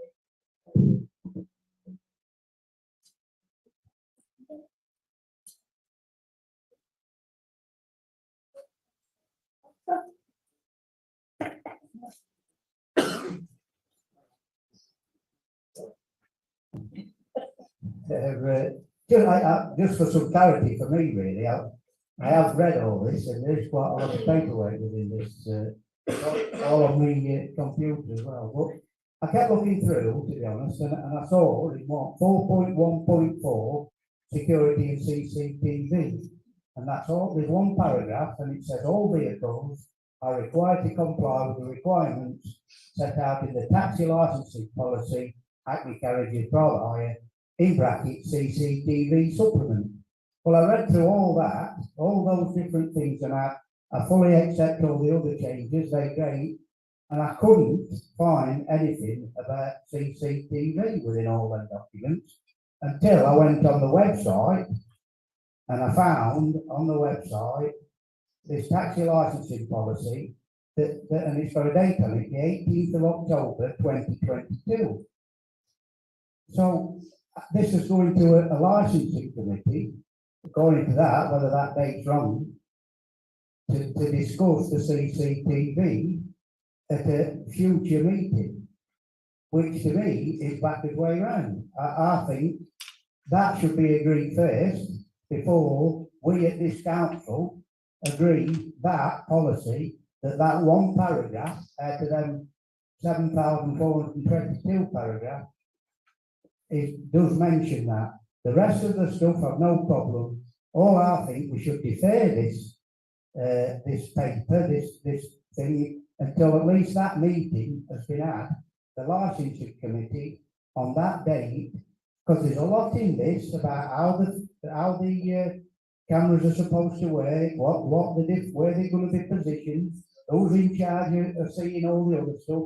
So we're agreeing something that's not been agreed at the licensing committee yet. That's how I've read it. If I'm wrong, I'll stand corrected, but that's how I've read it. And if that's the case, I think we should defer this until at least that meeting's happened. Thank you. We have actually got a technical advisor here, Charmaine Terry, and I believe she's going to.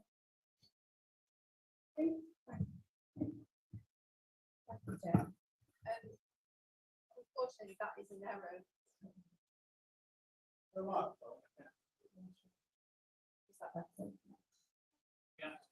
Okay. Unfortunately, that is an error on the document that's on the website. It should say 2021. The CCTV policy for taxis was approved in October of 21, and it's just going through the process of implementation.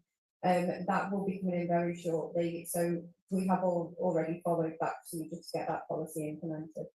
I spent all morning for milk. It's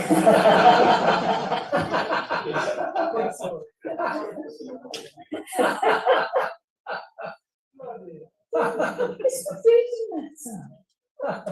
In that case, I'm happy. Thank you. Are there any other comments for Councillor Shipman? Thank you, Chair. As you might recall, when we're debating the CCTV aspect of this, one of the warnings that I gave at that meeting was that it's all well and good us introducing something, but when you've got all the surrounding councils capitulating on this policy, ours becomes almost meaningless. We've seen Chesterfield are going back on theirs now. Derby City are going back on theirs now. What we need to do is we need to get the Secretary of State for Transport on board with our superior policy, if you like, because unless they do, people are just going to go and get licensed in Chesterfield. They're going to go and get licensed in Derby City. And ultimately, we're actually losing control then over those taxi drivers because they're going to be elsewhere. So our licensing committee is going to have no effect whatsoever because we're going to get nobody through doors because we'd rather go somewhere else. And I would like to amend this, the recommendation on this report for us to contact the Secretary of State and actually give them this policy, which I thought it's actually a really good policy. But until we get them on board with that, I think we're just going to lose control of taxi drivers in this district. And we really need to keep control over them and hopefully implement this policy across the country. It's not just no point even doing it in Derbyshire because we can get licensed in Sheffield. We really need to get to grips with this and hopefully get the support of the Secretary of State. I do believe that the motion before us isn't just focused on CCTV, and I do take your point. And I'm talking about what I'm saying as the amendment is for the wider policy to be encouraged.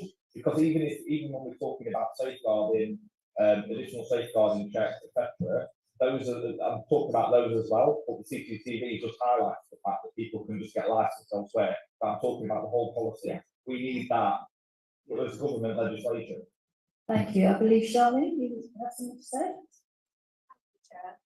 If I can just clarify that the majority of the changes in these policies that are before you today have come from the statutory standards that have been set by the Department of Transport. So there is already that national standard that they have set recently.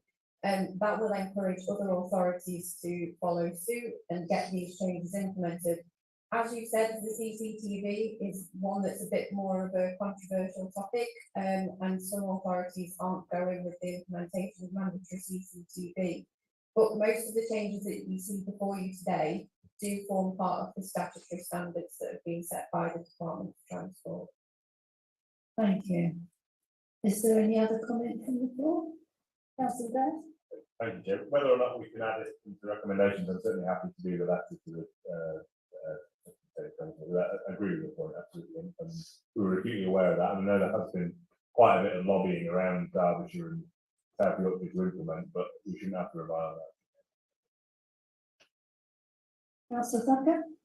Thank you, Chair. I was about to say the same thing about adding a recommendation about that, but also that I think we should pass this policy today because the committee has done a lot of work, as Councillor Wiggett has talked about, in terms of the actual taxi licensing policy itself.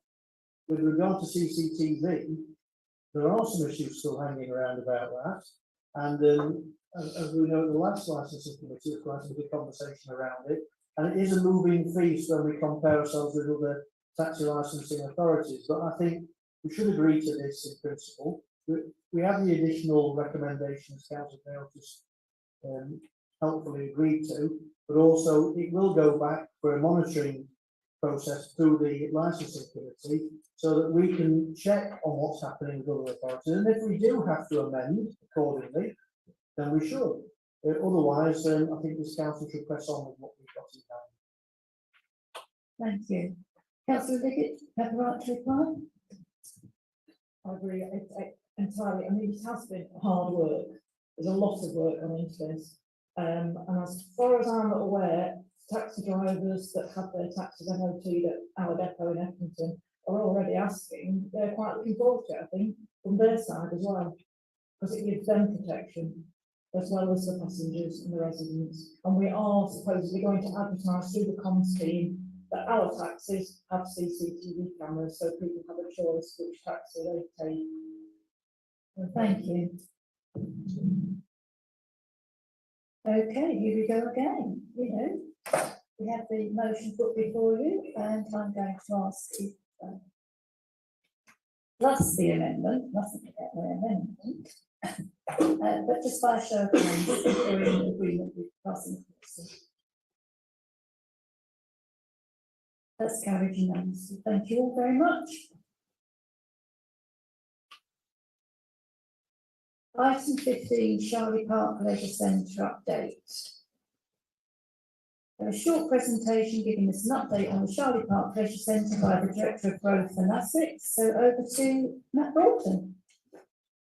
Thank you, Chair. Emphasis on short, I think, is probably the right thing. In terms of timescales, I think I will go through this at a canter, but happy to share the slides after. There are some visuals on here that might want to take a little bit of time to have a look at. So the screen on my left is a little bit more reactive than the screen on my right, and there's a video, but you might get a quick through on that one. But I'll quickly run through. So as council, I think the last update you had on Charlie Park was January, and a lot's happened since January in terms of progress on design. So a very quick reminder, that's Charlie Park Leisure Centre as it stands today. And then in January, this recommendation was agreed by this council. And then that's triggered further works on design. Budget summary, so you can see the council's contribution there. There is a £7 million contribution from the town's fund, which is to say that has now been secured and is with the council. For England, there is a commitment for £1.5 million support towards the project, and we are at the final approval stage with a letter confirming that the project meets Sport England's strategic objectives.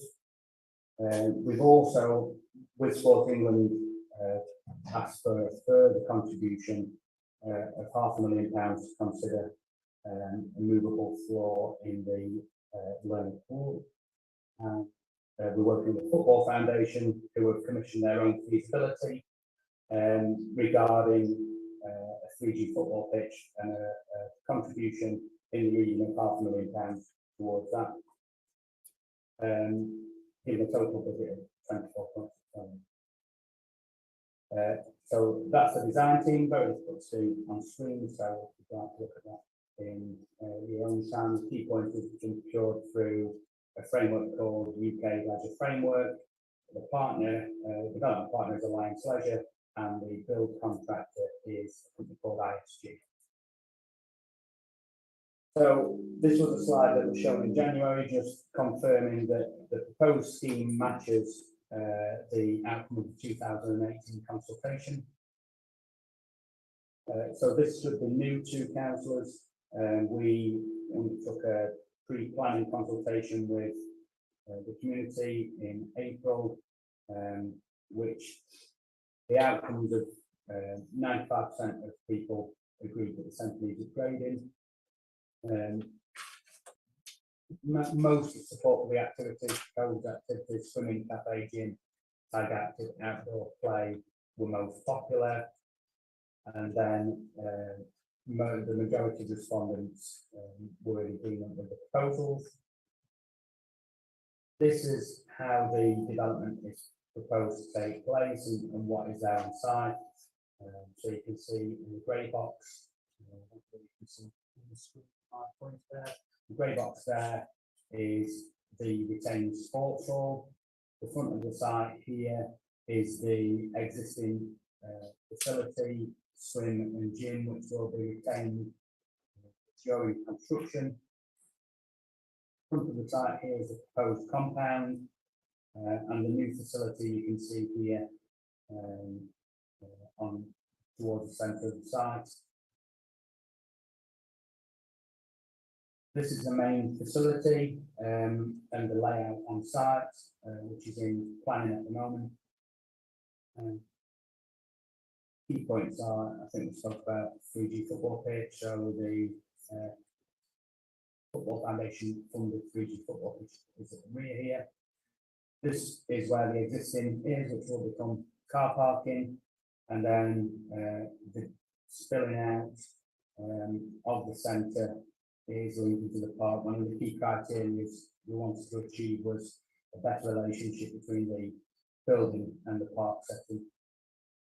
And then just to build on that, This is the park setting in its entirety, and without knowing the site, it's easy not to see all the sporting activities there that are supported by the centre, as well as the low centre that's there. We've got the bowling greens, the cricket pitches, the football pitches, the disc golf, and the installation of a measured mile running cycling circuit.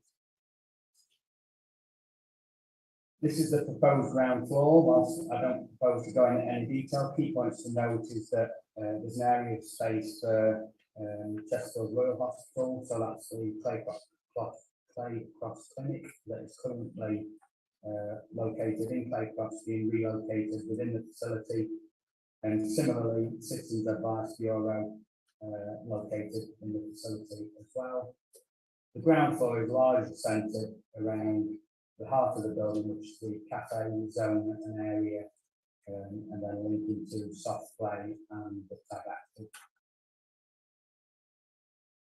This is the upstairs of the facility, where you've got a large fitness suite, studio, and key point is toning and eating facility, so that's assisted exercise equipment for people with less physical ability as rehabilitation or aging populations.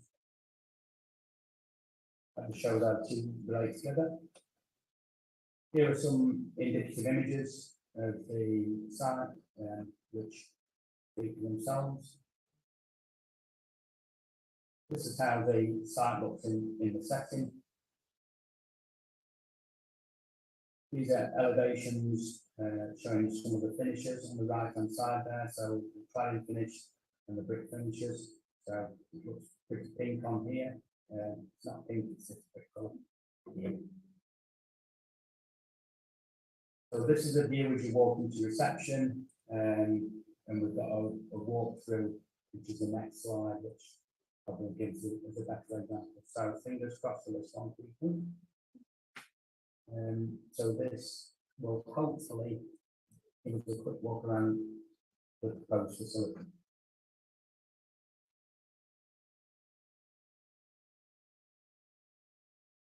Okay, so this is where I walk into the reception area. Down there is Citizens Advice Bureau.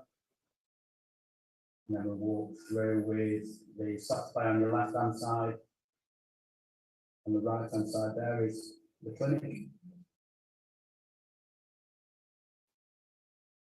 And then this is the heart of the facility, the cafe. And then we just walk down towards the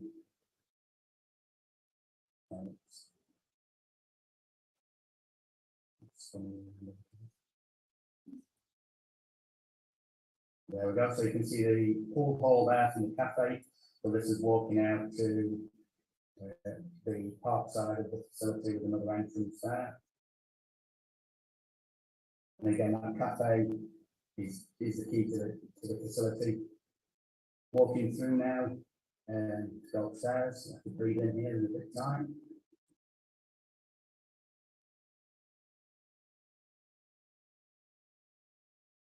So the top of the stairs, this is where it takes us. So a nice feature overlooking the pool.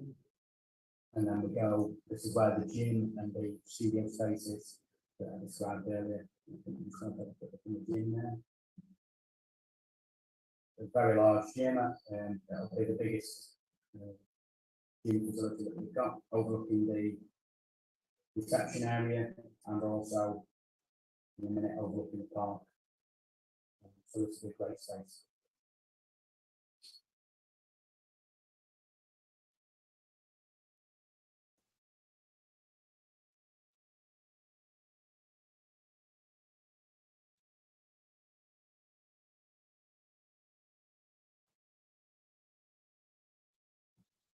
Now we're going to walk through. I think there's one more area which you can see there. Showing us. Obviously not going to every room in the facility.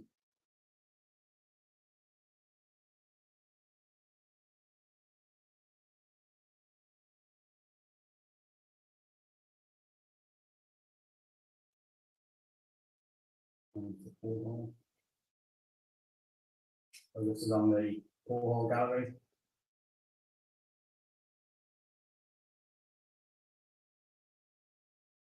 And that's it from the kitchen hall. We start with that first.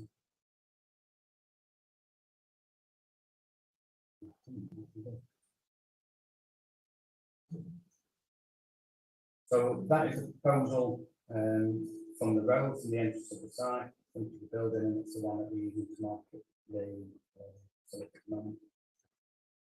Low carbon is a big consideration with the building, and it's a big consideration for towns fund as well. Million pound investment in towns fund for the purpose of low carbon technologies. There's a new build that's being designed using the energy hierarchy, so being lean, being clean, and then being green. And then that's how that translates into the building itself. I'm going to go to that in detail during the presentation. Summary in terms of programme, I suppose it's why we're here today. So we are getting to the point where the council will have all costs and packages to review. That will be in November, those packages being pulled together as we speak. And then the anticipation is starting on site in January 2023, with a completion summer 2024, with a staggered start. So if you remember the proposal on the first slide, the completion of the new facility, closure of the existing, and then demolition of the existing temporary car park arrangement. So there'll be a stagger as to the grand opening. Again, not that I'll go through in detail, but the social value elements for the contract, which are listed here. This is a slide of how it relates to Claycross and the rest of the town deal investments. And then just a summary page and link to the site at the bottom where you can review any of this information. That's it, Chair. Take any questions. Thank you for the presentation. I just have one quick one, it's just a clarification, I'm sure it's included. Their wonderful walkthrough, is there a lift to the upper floor? Yes, there is. Yeah, Thank you. Okay, Councillor Reader. And Councillor Morley. Thank you, Chair. Thank you. It looks a brilliant facility, but obviously as part of the consultation, we know that currently at Sharon Park, Riddle Swimming Club use that facility. Can you confirm what the depth of that pool is, and from that consultation, what came out of those discussions with that swimming club and where they're going to be? Thank you. Yeah, so the depth of the swimming pool is 2 meters.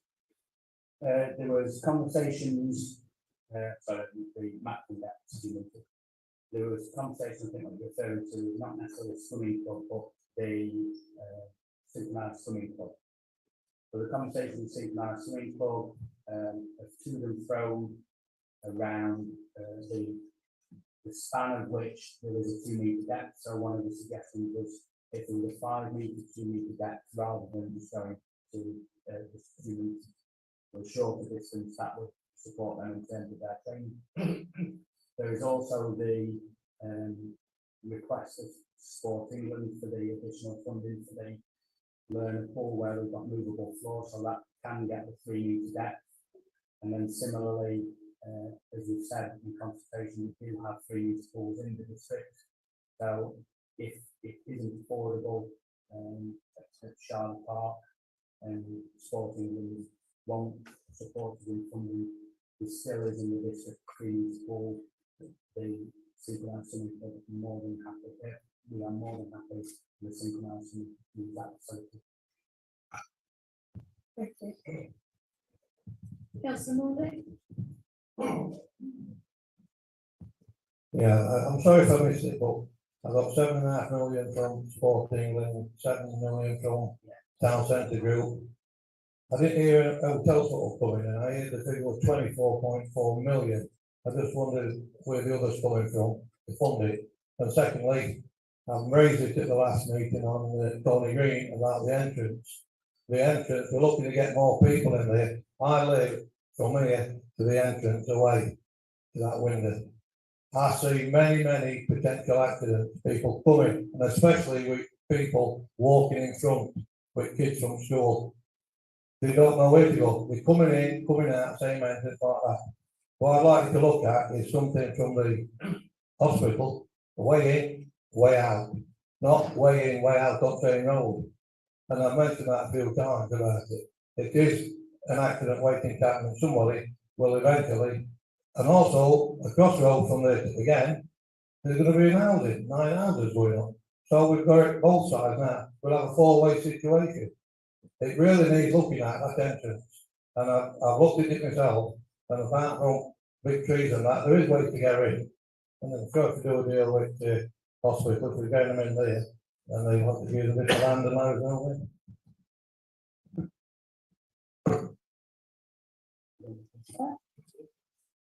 Yeah, so the clarification I've put back up the slide in terms of budget, and obviously it's shared, so I don't propose to go through that.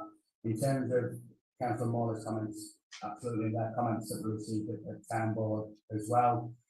We are looking at pedestrian access around there, and doing what we can do in our own ownership. I think we say to the town board, similar, we have tried to engage and we have engaged with DCHS around Playcross Clinic. They are willing to provide pedestrian access through the site, and they are willing to provide vehicle access into their car park at the rear, but they are not willing to provide an access to the facility through their existing access. So that leaves us with resolving our own access issues. Those discussions are taking place.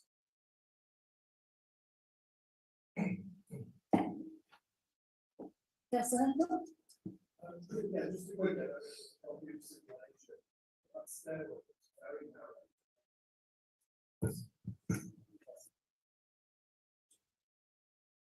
Yeah, whether it's a trick of the video or not, everything. As you can imagine, in a facility like this, building control and legislation dictates sufficient widths for numbers of people. So I can't tell you exactly whether that's the width or not the width, but I can guarantee it will be with the building control regulations. Councillor Barry? Just a quick question. When we started looking at this years ago, there was a talk about the library being put into it. Is that not taking place now? Is the library staying where it is, or will that be incorporated into this building? So yeah, you're right. There was lots of discussions about library being in there under the one public statements. The situation with the library was that Derbyshire County Council preferred to move that library into the town centre, not to the sports facility. And then similarly, the initial costing that we did included library and adult education, and the facility was in the region of £30 million. So from both sides, from a budgetary perspective, it was unachievable, but also Derbyshire County Council it wasn't their favoured option. However, Derbyshire County Council are discussing relocating the library within the town centre as part of the town centre intervention. Okay, any further questions, comments? Thank you, Matt, for your presentation and all your hard work. And with that, can I just have a show of hands to note that we accept this? Thank you very much. As there is no urgent business, we can now move into the exempt item, so that's the exclusion of public and any officers